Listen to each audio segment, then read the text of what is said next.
నమస్తే, welcome to reflection Bharat. నేను మీ అమోఘ్ దేశపతి. ఈరోజు రా టాక్స్లో భాగంగా ఒక విశిష్ట అతిథి మనతో పాటు మన స్టూడియోలో ఉన్నారు. వారి గురించి ఇంట్రొడక్షన్ ఇచ్చే ముందు ఒక చిన్న మాట మిమ్మల్ని అడగాలనిపిస్తుంది నాకు.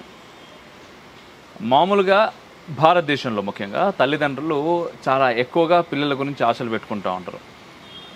పెద్దయ్యాక నా కొడుకు కానీ నా కూతురు కానీ అదవ్వాలి, ఇదవ్వాలి, ఇలా చదవాలి, అంత డిస్టింక్షన్లో కొట్టాలి, ఎంతో సంపాదించాలి, ఆ సంపాదించడానికి చాలా అత్యున్నతమైనటువంటి పొజిషన్లో వాళ్ళు ఉండాలి అన్నప్పుడు ఆ పొజిషన్స్ కొన్ని మనకు కనపడుతూ ఉంటాయి. మన ఎడ్యుకేషన్ సిస్టంలో కానీ, అంటే మన గురువులకు కానీ, ఎట్ సేమ్ టైం మన తల్లిదండ్రులకు కానీ. ఏంటయ్యా అంటే ఫస్ట్ కనిపించేది డాక్టర్, ఆ తర్వాత ఇంజనీర్, అది ఇది అని చాలా ఉంటాయి. సో ఈ డాక్టర్ అనే వృత్తిని చేరుకోవడానికి చాలా శ్రమించాల్సి ఉంటుంది. ఒక విద్యార్థిగా కావచ్చు, విద్యార్థి తల్లిదండ్రులు కావచ్చు, గురువులు కావచ్చు, వాళ్ళందరికంటే మెయిన్గా ఆ స్టూడెంట్ అనేటటువంటి వ్యక్తి. ఒకసారి డాక్టర్ అయిపోయిన తర్వాత అబ్బా ఓ కొండ ఎక్కేసినాంరా అనే భావన చాలామందిలో నేను చూసిన. ఇక జీవితాంతం మనం డాక్టర్ వృత్తిలో చాలా చేయాలి, చాలా సంపాదించాలి, చాలా సాధించాలి, ఇవన్నీ కూడా ఉంటాయి. అయితే అటువంటి వృత్తిని చేరిన తర్వాత అరే సమాజం అనేది ఒకటి ఉంది కదా మన పక్కన, ఈ సమాజం గురించి మనం ఏదో చేయాలి, దానికి ఇది అడ్డంకి అవుతుందేమో అన్నప్పుడు చాలామంది ఏమనుకుంటారు, ఇప్పుడు మనకు సమాజం అవసరమా, ఇంత కష్టపడ్డాం, ఇంత చేసాం, డాక్టర్ అనేది పక్కన వచ్చింది, దీంతో మనం ముందుకు వెళ్ళాలి అనుకుంటాం. కానీ ఆ డాక్టర్ అనే వృత్తిని పక్కన పెట్టి ఇది కాదు, దీనికంటే అత్యున్నతమైనటువంటి మార్గం సమాజం గురించి, సమాజ శ్రేయస్సు గురించి మనం పాటుపడాలి, పని చేయాలి అనుకుంటూ వారి జీవితాన్ని సమాజం కోసం సమాజంలో గడుపుతున్నారు డాక్టర్ సుమలత అమ్మగారు. అమ్మా నమస్కారం. నమస్కారం అమ్మా. ఎలా ఉన్నారు? చాలా బాగున్నాను, మీరు ఎలా ఉన్నారు? చాలా చాలా చాలా బాగున్నాం. వందనీయ జననీ ఓ భారతావని, మహిమాన్విత తరణి సౌభాగ్య జీవని.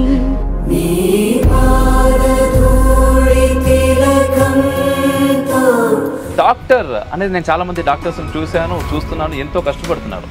అదంతా కాదు అని చెప్పేసి సమాజము సేవ ఎలా, ఏదో చదువుకుంటారు, ఏదో సంపాదిస్తారు. ఇప్పుడున్న యువతకి నిజంగా ఇది సరిపోతుంది, ప్రత్యేకించి అమ్మాయిలకి. ఇప్పటికి కూడా కనీస అవసరాలు కూడా జరగని వాళ్ళకి సేవ అందించే ఒక అద్భుతమైన అవకాశం నాకు సేవా భారతి ద్వారా దొరికింది కనుక ఆడపిల్ల కోసం కొన్ని వేల మంది, కొన్ని లక్షల మంది కలిసి పరిగెత్తాల్సినటువంటి అవసరం. అంటే మనం అంటాం కదా, పంచపక్షాలు తిన్నవాడికి ఓ పిడికిడి పెడితే వాడికి దాని మీద రుచి తెలియదు. కేవలం సేవా భారతి కార్యకర్తలను మాత్రమే లోపలికి రాణించే గ్రామాలు ఎన్నో ఉన్నాయి. అంత అపనమ్మకం వారికి సొసైటీ అంటే. అసలు ఈ సంస్కారం అంటే ఏంటి, ఈ సంస్కారం అవసరం ఎంతవరకు ఉంది, ఎవరికి ఉంది? చదువుకోవడం ఎందుకు అన్న కాన్సెప్టే మారిపోయింది. స్కూళ్ళు మాత్రం కార్పొరేట్ స్కూల్, ప్రైవేట్ స్కూల్ కావాలి. పెద్ద చదువులకు వస్తే ఐఐటీలు ఎందుకు, అక్కడ మాత్రం గవర్నమెంట్ ఎందుకు కావాల్సి వస్తుంది? యంత్రాలుగా తయారు కావడానికి ఏమేం కావాలో అవన్నీ. ఓడిపోవడం అలవాటు చేయలేదు పిల్లలకి, గెలుపే సాధనం, గెలుపు గుర్రాలు అయిపోయారు.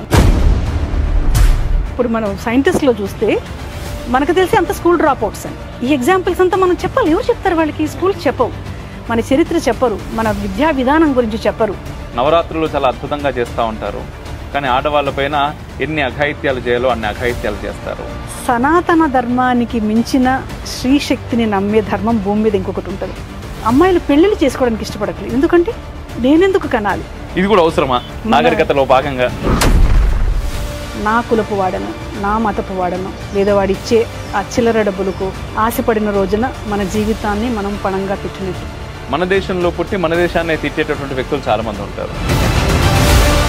వాడికి పనోడర్ ఎలా తయారవ్వాలో ఆ ఎడ్యుకేషన్ సిస్టమ్ బట్టి వాడికి చాకరీ చేయించుకోవడానికి చేసే వ్యవస్థని మార్చుకోలేని పరిస్థితిలో ఉన్నాం మనం.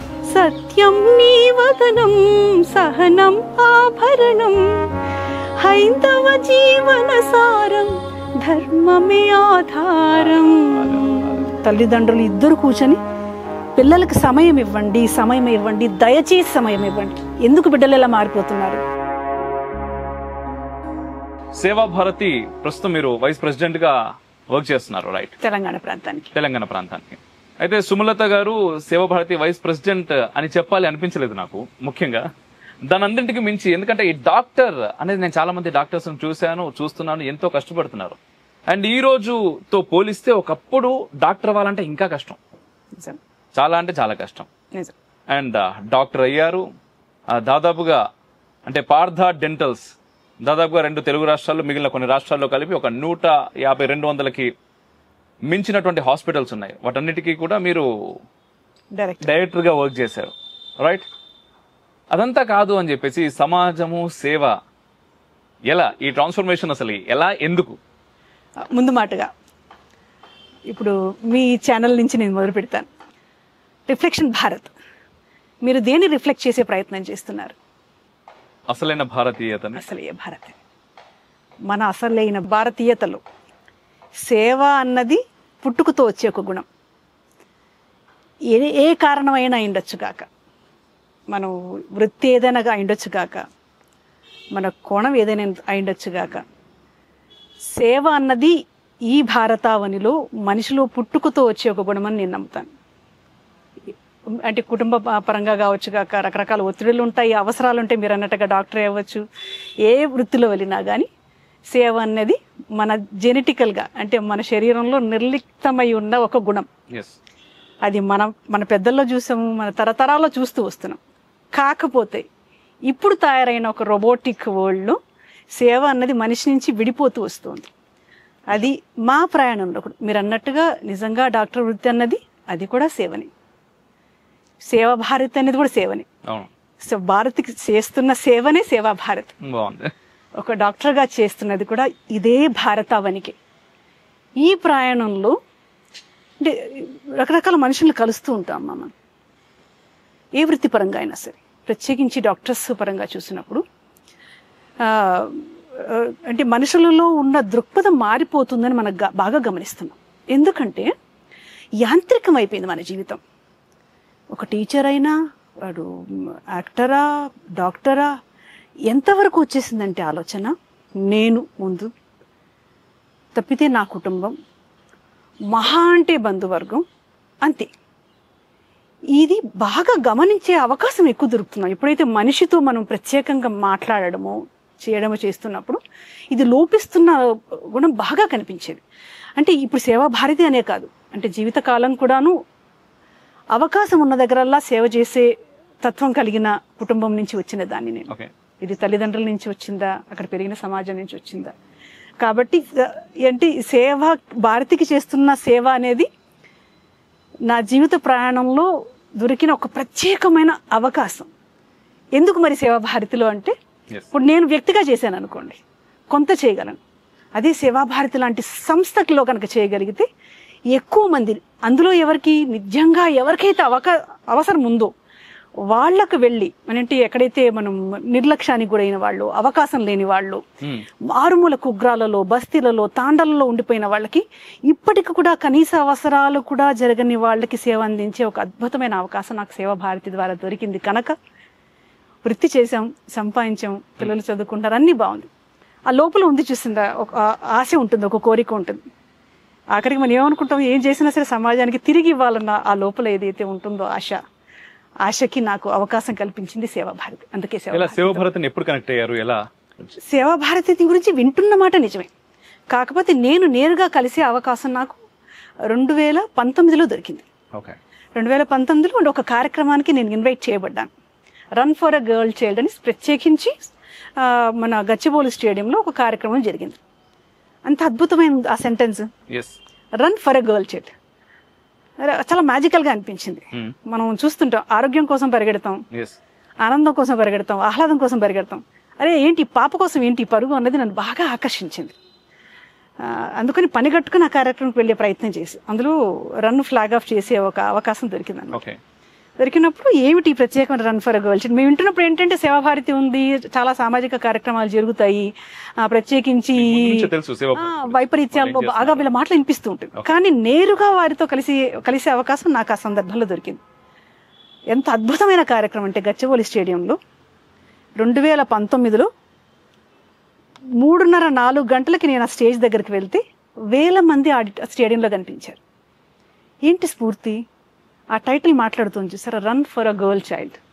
అంటే ఆ పాప కోసం పరుగు అనేది నిజంగా అంటే అది కూడా ఆదివారం పూట ఆదివారం అంటే మన హైదరాబాద్లో పరిస్థితులు ఎలా ఉంటాయి మనకు తెలుసు. అటువంటిది చిన్న పెద్ద ముస్లిం మతక ప్రొఫెషనల్స్, ఆర్మీ పీపుల్ అందరూ కూడా ఆ టైంలో వచ్చి ఆ 3:30-4 నుంచి మొదలయ్యే ఈ రకరకాల పరుగు పందాల్లో వాళ్ళు పరిగెట్టడం చూశాను. అది కూడా ఏంటి, చాలా ఆహ్లాదంగా ఆనందంగా ఏదో ఒక అద్భుతమైన కార్యక్రమం చేస్తున్న ఒక తృప్తి వల్ల కనిపించింది.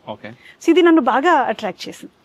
సో తర్వాత వెళ్ళి కమిటీ వాళ్ళతో కూర్చొని మాట్లాడాం అనమాట. అసలు ఏంటి, ఎందువల్ల ఈ కార్యక్రమం చేస్తున్నాం అంటే, నాకు మొదటగా వినిపించింది అందులో జరిగే ఒక కార్యక్రమం. అంటే ఈ కార్యక్రమానికి జరిగిన ఒక లింక్ కిషోరి వికాస కార్యక్రమం అని ఉంటుందండి. ఇందులో ప్రత్యేకించి పాపలకి అంటే బాలికలకి 10 నుంచి 16 సంవత్సరాల వయసులో ఉన్న కిషోరి వయసు అంటాం మనం. ఈ బాలికలకు ప్రత్యేకించి ఒక కార్యక్రమం నడుపుతాము, మీరు దగ్గరుండి చూస్తే అద్భుతంగా ఉంటుంది, ఒకసారి రండి అని అన్నారు. సో దీంట్లో ఒక భాగంగా ఈ కిషోరి వికాస కేంద్రాలకు వెళ్ళే ఒక అద్భుతమైన అవకాశం నాకు దొరికింది. అదే స్ఫూర్తి, అదే నన్ను ఇక్కడ దాకా తీసుకొచ్చింది ఇప్పుడు. అద్భుతం. అయితే ఇక్కడ నాకు run for a girl child అన్నారు కదా, ఆ పేరు వినగానే మీకు ఏమనిపించింది అంటే, ఈరోజు నిజంగా 2019 మీరు వెళ్ళింది, ఈరోజు 2025 ఎక్కడ బతుకుతున్నాం, ఎటువంటి సమాజంలో బ్రతుకుతున్నాం, ఈ రోజు మనం దేనికోసం పరిగెత్తాల్సినటువంటి అవసరం ఏర్పడింది. ఒక ఆడపిల్ల కోసం కొన్ని వేల మంది, కొన్ని లక్షల మంది కలిసి పరిగెత్తాల్సినటువంటి అవసరం ఈ రోజుకి ఏర్పడింది, ఈ రోజుకి ఉంది సమాజంలో. అంటే మనం దాన్ని ఎలా చూడొచ్చు, అసలు ఎందుకు వస్తుంది అంటారు? ఈ run for a girl child అనేది ప్రత్యేకించి ఆ గర్ల్ అన్నది ఇక్కడ ఫోకస్ గా జరుగుతున్నది. 10 నుంచి 16 సంవత్సరాల వయసులో ఉన్న కీలకమైన వయసు, చాలా వ్యక్తి నిర్మాణం, ఆడైనా మగైనా బాబైనా పాపైనా, అంటే రాబోయే జీవితాన్ని శాసించగలిగే వయసు అది. ఆ వయసులో ప్రత్యేకించి మనం చూస్తున్నాం ఇప్పుడు అమ్మాయిల పరిస్థితి ఎలా ఉందో. ఈ అమ్మాయిలకి చదువు అనే కాకుండా ఒక వ్యక్తిగా నిర్మాణం చేయాలన్న ఆలోచన చేసింది సేవాభారతి. వ్యక్తిగా ఏంటి నిర్మాణం, స్కూల్కి వెళ్తే సరిపోదా, మార్కులు వస్తే ఏదో కాలేజీలో సీట్లు వస్తాయి, ఏదో చదువుకుంటారు, ఏదో సంపాదిస్తారు, అయిపోద్ది కదా, అక్కడికి సరిపోతుందా? నిజంగా ఇప్పుడున్న యువతకి నిజంగా ఇది సరిపోతుందా? ప్రత్యేకించి అమ్మాయిలకి సరిపోతుందా? సరిపోతుంది. సో అక్కడ బాధ్యత తీసుకుంది సేవాభారతి. ఎవరి కోసం తీసుకుంది? మన సిటీల్లో కనిపించే ఈ కార్పొరేట్ స్కూళ్ళు కాదు, ఎక్కడైతే నిజంగా ఈ తాండాలలో మేము బస్తీల సేవా బస్తీలు అంటారు అన్నమాట, సేవాభారతి భాషలో సేవా బస్తీలు అంటారు మనం. ఈ సేవా బస్తీలలో ఎలా ఉండేదంటే పరిస్థితి, సేవాభారతి అన్నది 1989లో మొదలైన ఈ కార్యక్రమ అవసరము 2004లో గమనించి మొదలు పెట్టబడింది. ఏది? కిషోరి వికాస కార్యక్రమం. ఇది ఎవరి కోసం ప్రత్యేకించి చేస్తారంటే ఈ బస్తీలలో పిల్లలు. అప్పుడు అంటే మనకి ఈ ట్విన్ సిటీస్లో ప్రత్యేకించి తెలంగాణ ప్రాంతంలో కనిపించే అద్భుతమైన ఈ వ్యవస్థ వెనకాల ఇప్పటికి కూడా ఈ తాండాలలో బస్తీలలో చిన్న చిన్న పిల్లలకి బాల్య వివాహాలు జరిగేది. అక్కడ అందరూ ఏంటంటే తల్లిదండ్రులు ఏంటంటే కూలీలకు వెళ్ళిపోతారు, లేదా తల్లిదండ్రులు లేని పిల్లలు, లేదా ఒక తల్లో తండ్రి ఉన్న పిల్లలు, మనం సింగిల్ పేరెంట్ చిన్న, వీళ్ళకందరికి ఏం చేస్తారంటే వీళ్ళు పిల్లల్ని వెళ్తూ పనులకు తీసుకెళ్ళిపోతారు. ఆ పనులకు తీసుకెళ్లే పరిస్థితి కూడా లేకపోతే పెళ్లిళ్ళు చేస్తారు. ఎవరికి? ప్రత్యేకించి అమ్మాయిలకి 6, 7, 8, 9, 10 సంవత్సరాల వయసులో పెళ్లిళ్ళని చూశారు జరగడం. ఇప్పటికీ మార్పు వచ్చిందని చెప్పడంలో సంతోషపడుతుంది. ఎందుకంటే సేవాభారతి పాత్ర కూడా ఉంది, మార్పులు వస్తున్నాయి, ఇప్పటికి కూడా జరుగుతున్నాయి అన్నది కూడా నిజమే. మోతాదు తగ్గినా ఇప్పటికి కూడా జరుగుతున్నాయన్న మాట నిజం. హైదరాబాద్ సరౌండింగ్స్ లోని, మన చుట్టూని, మన బస్తీలలోని, ఈ సిటీ అవుట్స్కట్స్ లో వెళ్తే చాలా తాండాలు బస్తీలు ఉంటాయి. వీటిలో ఇప్పటికీ కూడా చాలా రీసెంట్ గా కూడా జరిగిన కేసులు ఉన్నాయి. కారణాలు ఏంటంటారు వాటికి? ఒకటి అవగాహన రాహిత్యం, ఇంకొకటి సమాజం ద్వారా నిర్లక్ష్యం చేయబడిన కుటుంబాలు ఇంకా ఉన్నాయి. ఒకటి అవకాశాలు లేకపోవడం. అవకాశాలు ఏంటి? చదువుకు అవకాశం, సంపాదనకు అవకాశం, కుల వ్యవస్థ వలన కూడా దూరమైన కుటుంబాలు ఇంకా ఉన్నాయి. అంటే ఈ పని చేస్తున్నారు కాబట్టి సమాజంలో ఇమడలేని కుటుంబాలు ఇంకో కోకులలు ఉన్నాయి. వీరికి ఏంటంటే ఒక ఒత్తిడి, ఇంట్లో ఒక పాప ఉందంటే ఒక రకమైన ఒత్తిడి. మనం చిన్నప్పుడు విన్నాం కదా, అది ఇంకా కూడా వాస్తవ రూపంలో ఉంది, ఎంతో కొంత తగ్గిందని చెప్పిన. మనం ఎప్పుడు మాట్లాడుకుంటున్నాం? 2004 ప్రాంతాల్లోది మాట్లాడుకుంటున్నాం. ఎలా అంటే ఇక్కడ వ్యవస్థ ఎలా ఉంటుంది సేవాభారతిలో, సమాజంలో రకరకాల ప్రదేశాలకు వెళ్ళి పెద్దలు సర్వే చేస్తారు. అంటే ఒక బస్తీకి వెళ్ళాం అనుకో, అసలు ఏంటి అక్కడ బస్తీలో ఉన్న అవసరాలు ఏంటి, అంటే వాళ్ళకి తిండి కష్టపడుతున్నారా, బట్ట కష్టపడుతున్నారా, ఉద్యోగానికి కష్టపడుతున్నారా, ఏ కష్టపడితే మంచి బ్రహ్మాండమైన సర్వేలు జరుగుతాయి. ఇక్కడ కనిపించిన ఒక ఘోరాతి ఘోరమైన పని ఇదనమాట. అంటే బాల్య వివాహాలు జరగడము, స్కూళ్ళకు పంపించండి, ఇద్దరు వెళ్ళిపోతారు, తల్లిదండ్రులు ఇద్దరూ వెళ్ళిపోతారు. అమ్మాయిని ఇంట్లో ఒంటరిగా వదిలిపెట్టలేదు. వాళ్ళకి ఏం సేఫ్ అనిపిస్తుంది అప్పుడు? ఏదో ఒక అయ్యే చేతిలో పెట్టడం సేఫ్ అనిపిస్తుంది. అలా బాల్య వివాహాలు జరిగేది. మరి బాల్య వివాహాలు ఆపాలంటే ఏం చేయాలి మనం? మొదట వాళ్ళకి భరోసా ఇవ్వగలగాలి. మనం మేమున్నామని భరోసా ఇచ్చి చదువు రూపంలో వాళ్ళని స్కూల్కి పంపించగలిగే ప్రయత్నం చేయాలి. ఒకవేళ ఈ పిల్లలంతా ఏం చేస్తారు, మహా అంటే గవర్నమెంట్ స్కూల్స్కి వెళ్ళే పిల్లలే ఉంటారు వీళ్ళు. ఆ గవర్నమెంట్ స్కూల్స్కి వెళ్ళినా కూడా ఏమవుతుంది, ఇంట్లో తల్లిదండ్రులు ఉండరు. అదే 4 ఇంటికి వెనక వచ్చిన తర్వాత వాళ్ళకి ఏమి దిశానిర్దేశం ఉండదు. అదే అల్లరిచల్లగా రోడ్ల మీద పడి తిరుగుతూ ఉంటారు పిల్లలు. మళ్ళీ అదే వ్యవస్థ.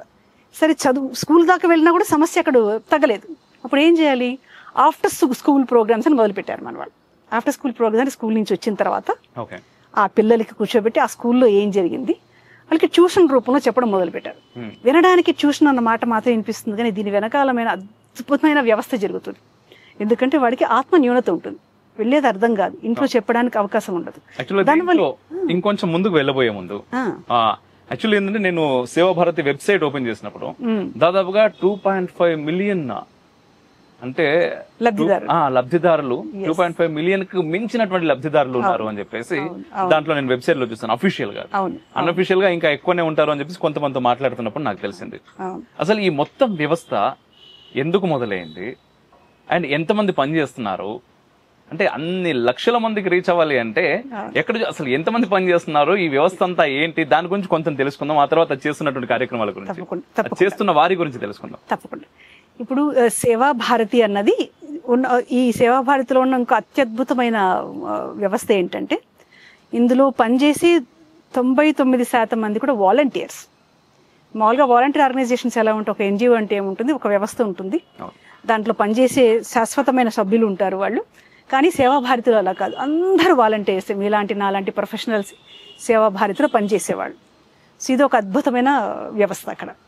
సో ఎలా మొదలైంది అంటే, ఇలా ఆలోచన ఉన్నవాళ్ళే సమాజంలో. ఇది మొదలయ్యడానికి ముఖ్య కారణం ఏంటంటే, మనము 1977 దివిసీమ ఉప్పెన వచ్చింది. సో ఆ సమయంలో కూడా సమాజ హితం కోరే చాలా మంది పెద్దలు నేరుగా దిగి అక్కడ జరుగుతున్న వ్యవస్థ అవస్థ అంతా చూసి సేవ చేసే ప్రయత్నం చేశారు. అలా చూస్తూ చూస్తూ వస్తున్న తర్వాత శాశ్వతంగా వీరికి ఏదైనా ఒక అవస్థ అంటే ఒక వ్యవస్థలాగా, ఒక సంస్థలాగా ఉంటే బాగుండు అన్న ఒక ఆలోచన చేసింది. దీనికి రూపకల్పన 1989లో జరిగింది.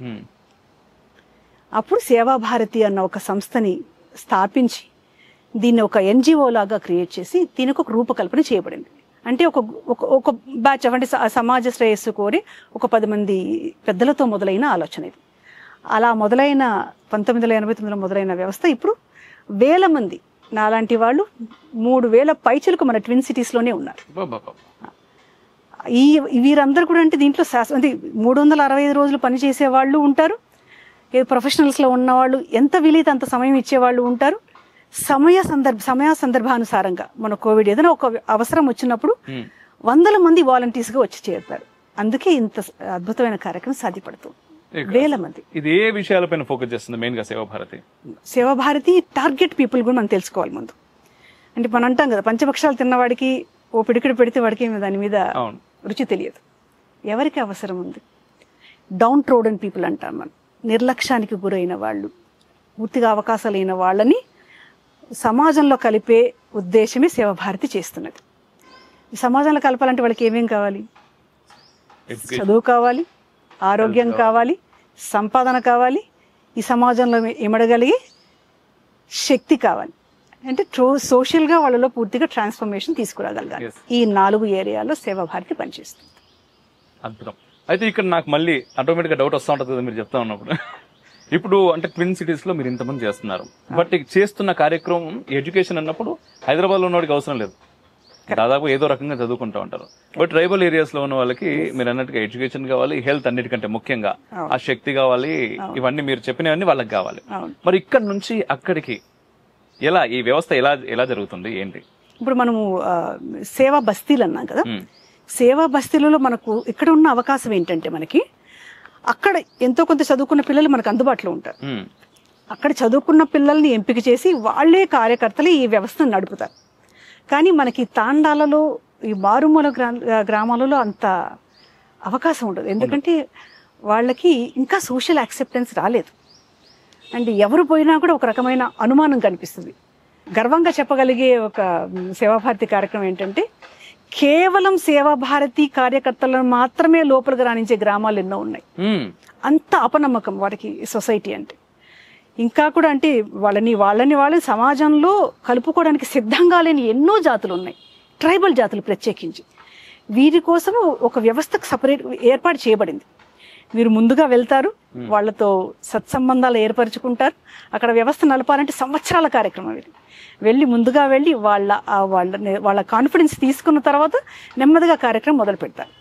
ఏం చదువు ఉండదు, ఆలోచన ఉండదు, సంస్కారం అంటే మనం ఊహించుకోవచ్చు, ఒక భీతి ఉంటుంది సమాజం అంటే. వాళ్ళు ఏం చేస్తారంటే ముందుగా మేము ఉన్నాము మీకు అంటే అక్కడ వాళ్ళ అవసరాలు తీర్చే ప్రయత్నం చేస్తారు.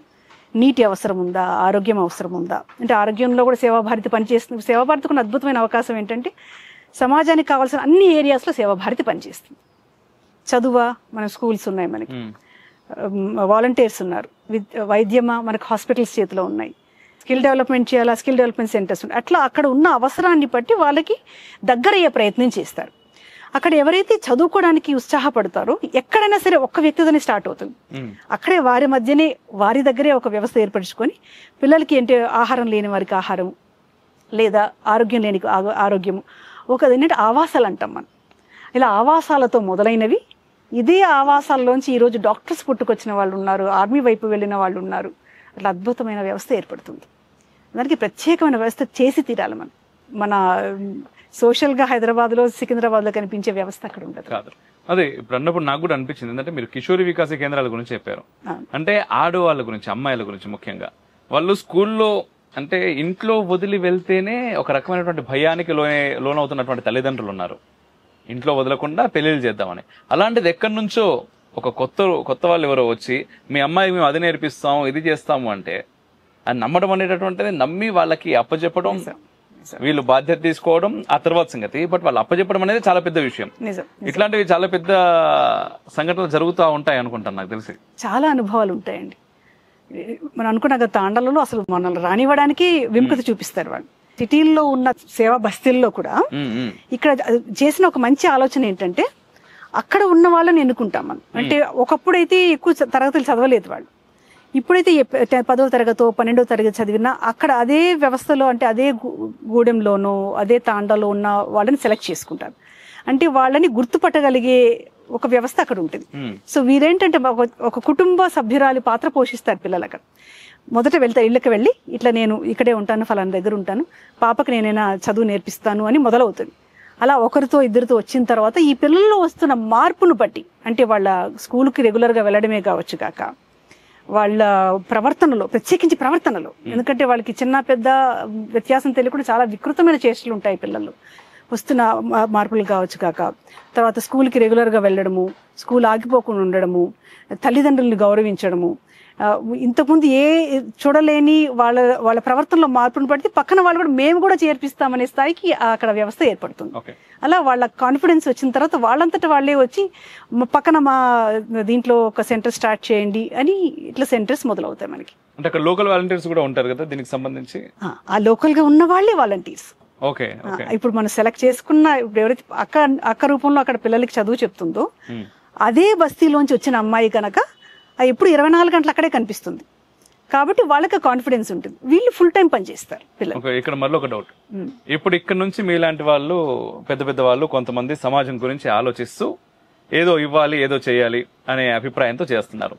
మరి ఆ లోకల్లో, ఆ ఏరియాస్ లో, ఆ ట్రైబల్ ఏరియాస్ లో ఉండేవాళ్ళు మేము బ్రతకడమే కష్టం అనుకున్న వాళ్ళు చాలా మంది ఉంటారు. వాళ్ళు అసలు ఈ సమాజం ఏమి ఇచ్చిందిరా నాకు అనే వాళ్ళు దానిలో ఇంకా ఎక్కువ కనిపిస్తా ఉంటారు. నార్మల్ గా ఎంతో ఇచ్చిన వాళ్ళే నేను ఎందుకు సమాజం కోసం చేయాలి అనే దగ్గర నుంచి. మరి ఆ ఊర్లలో, ఆ ట్రైబల్ ఏరియాస్ లో ఉండేటటువంటి ఆ అక్క పార్ట్ ఎవరైతే పోర్షన్ నిర్వహిస్తున్నారో వాళ్ళని ఎలా మీరు కన్విన్స్ చేస్తారా, లేదా వాళ్ళే ముందుకు వస్తారా? అది ఎలా జరుగుతుంది? ఇప్పుడు సంస్థ నుంచి కొంతమంది వెళతాం, మనం వెళ్ళి ఎంతో కొంత చదువుకున్న వాళ్ళని మనం ఐడెంటిఫై చేస్తాం.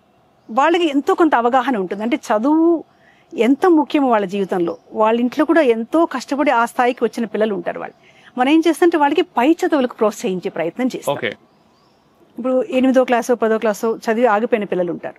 వాళ్ళకి అంటే తర్వాత చదువుకోవాలంటే వాళ్ళకి ఆర్థిక పరిస్థితి ఉండదు, కుటుంబ పరిస్థితి కూడా సహకరించదు. అక్కడ వాళ్ళకి మనం ఏంటంటే ఒక స్టైఫండ్ రూపంలో వాళ్ళకి ప్రోత్సాహకంగా ఇస్తాం. మనం ఇచ్చి ఏమి చేయబోతున్నామని మనం వాళ్ళకి ఎక్స్ప్లెయిన్ చేస్తాం. అంటే ఇదే పరిస్థితిలోంచి వచ్చిన వాళ్ళు కాబట్టి బాగా చక్కగా అర్థం చేసుకోవాలి పిల్లలు. వీళ్ళు ఏం చేస్తారు, పై చదువులు చదువుకుంటూ వాళ్ళని వాళ్ళు ఎగ్జాంపుల్గా చూపిస్తారు. అంటే ఈ కుటుంబంలో ఇలా ఉండేది కదా, చూడు నాలేలా మార్పు వచ్చింది, మీరు కూడా ఇలా తయారవ్వాలి, మనం కూడా మన సమాజాన్ని మార్చాలని వాళ్ళని ప్రోత్సహించి పిల్లల్ని చేసే ప్రయత్నం చేస్తారు. బాగుంది. ఇప్పుడు ఇదంతా జరగాలి అంటే ఆటోమేటిక్ గా డబ్బు కావాలి. కరెక్ట్. ఈ డబ్బు అంటే ఇప్పుడు మీరు స్టైఫండ్ కింద కొంత ఇస్తానంటున్నారు, ఈ వ్యవస్థ ఇవన్నీ జరగాలి. ఈ డబ్బు ఎక్కడి నుంచి అంటే వీళ్ళకి జీతాలు ఉంటాయి కొంతమేర, రైట్? ఎలా ఈ డబ్బులు ఎక్కడి నుంచి సేకరిస్తున్నారు? మనకి సిఎస్ఆర్ ఫండ్ అని వినుంటాం మనం, కార్పొరేట్ సోషల్ రెస్పాన్సిబిలిటీ అంటాం. ఇది గవర్నమెంట్ ద్వారా జరిగిన ఒక అతిపెద్ద సమాజ సేవా కార్యక్రమం చెప్పచ్చు మనం. అంటే మనకు తెలిసి ఎన్నో మల్టీనేషనల్ కంపెనీస్ మన చుట్టూ ఉన్నాయి. వీరేంటి సమాజంలో ఎంతో కొంత సేవ చేసే బాధ్యత వాళ్ళ మీద ఉంటుంది. ఆ కంపెనీ టర్న్ ఓవర్ని బట్టి పర్సంటేజ్ ఇస్తారు వాళ్ళకి. మనకున్న అవకాశం ఏంటంటే సేవాభారతి అన్ని రంగాలలో కూడా పనిచేస్తుంది కాబట్టి ఈ కంపెనీస్ బాగా మనం వచ్చి అప్రోచ్ అవుతాయి మనకి. అంటే కొంతమంది ఎడ్యుకేషన్ చేస్తారు, కొంతమంది హెల్త్కి చేస్తారు, అంటే కంపెనీ నామ్స్ని బట్టి. అలా వాళ్ళు ఈ కిషోరి వికాస కేంద్రాలని అడాప్ట్ చేసుకునే ప్రయత్నం చేస్తారు. ఇప్పుడు మనకి 300 బస్తీలలో 500 పైగా మనకి కిషోరి వికాస కేంద్రాలు ఉన్నాయి. ప్రతి కిషోరి వికాస కేంద్రాలలో ఒక వ్యవస్థ ఉంటుంది. ఒక 4-5 స్థాయిల్లో ఈ అమ్మాయిలు పనిచేస్తారు. వీళ్ళకందరికీ కూడా మన ప్రోత్సాహకాలు ఇవ్వాల్సి ఉంటుంది. కాబట్టి వీళ్ళందరికీ కూడాను సిఎస్ఆర్ ప్రోగ్రామ్స్ ఒకటి నడుస్తాయి. దాంతోపాటు వ్యక్తులుగా ముందుకు వచ్చే వాళ్ళు ఉంటారు, సంస్థలుగా ముందుకు వచ్చే వాళ్ళు ఉంటారు. సమాజ సేవ ఎంతో కొంత చేయాలన్న దృక్పథం ఉన్న ఎంతో మంది వచ్చి మనకి స్పాన్సర్షిప్ చేస్తారు. సో ఇదే బ్రెత్ మనకి. బాగుంది. అయితే ఇప్పుడు కిషోరి వికాస్ కేంద్రాల గురించి మనం మాట్లాడుకుంటున్నాం, సేవా భారతి. అయితే ఇక్కడ అందరూ అమ్మాయిలే కనబడుతున్నారు, మరి అబ్బాయిల గురించి ఏం చేస్తున్నారు మీరు అని అక్కడ చాలా మంది అబ్బాయిలు అడగండి అడగండి అని నన్ను అడుగుతున్నారు. సేవా భారతి అబ్బాయిల గురించి ఏం చేస్తుంది? సో మీ అమ్మాయిలని ఎందుకు మనము చక్కటి వ్యక్తులుగా తయారు చేసుకోవాలి, దాని అవసరం ఏంటో మళ్ళీ మాట్లాడుకుందాం. ఖచ్చితంగా. అబ్బాయిలకు కూడా నడుస్తుంది. ఓకే. అబ్బాయిలకు కూడాను ఇదే విధంగా ట్యూషన్ సెంటర్స్ నడుస్తాయి. అభ్యాసిక కేంద్రాలు అంటాం వాటిని. అభ్యాసిక కేంద్రాలు అంటాం. దీంట్లో ప్రత్యేకించి అబ్బాయిలకి కార్యక్రమాలు నడుస్తాయి. ఇదే విధంగా ట్యూషన్ సెంటర్స్, ఇదే విధంగా వాళ్ళకి హ్యాండ్ స్కిల్స్ లాంటివి నేర్పిస్తారు.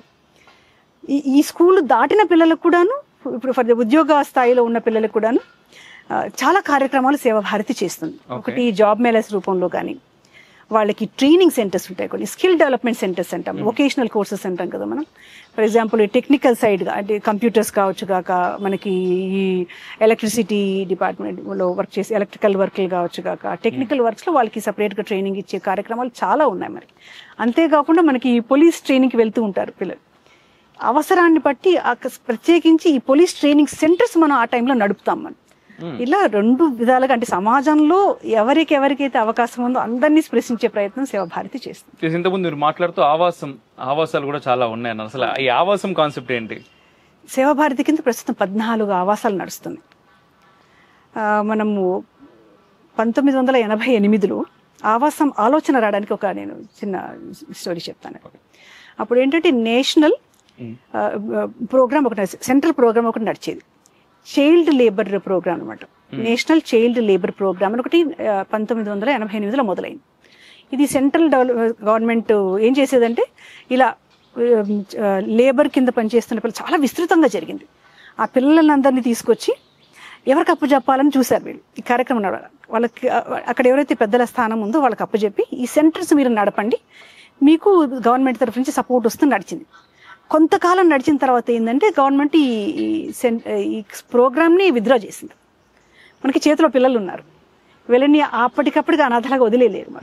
సో అక్కడ ఇలా మొదలైనది సాందీపిని ఆవాసం అని మనకి పాలమూరులో ఒకటి ఉంది.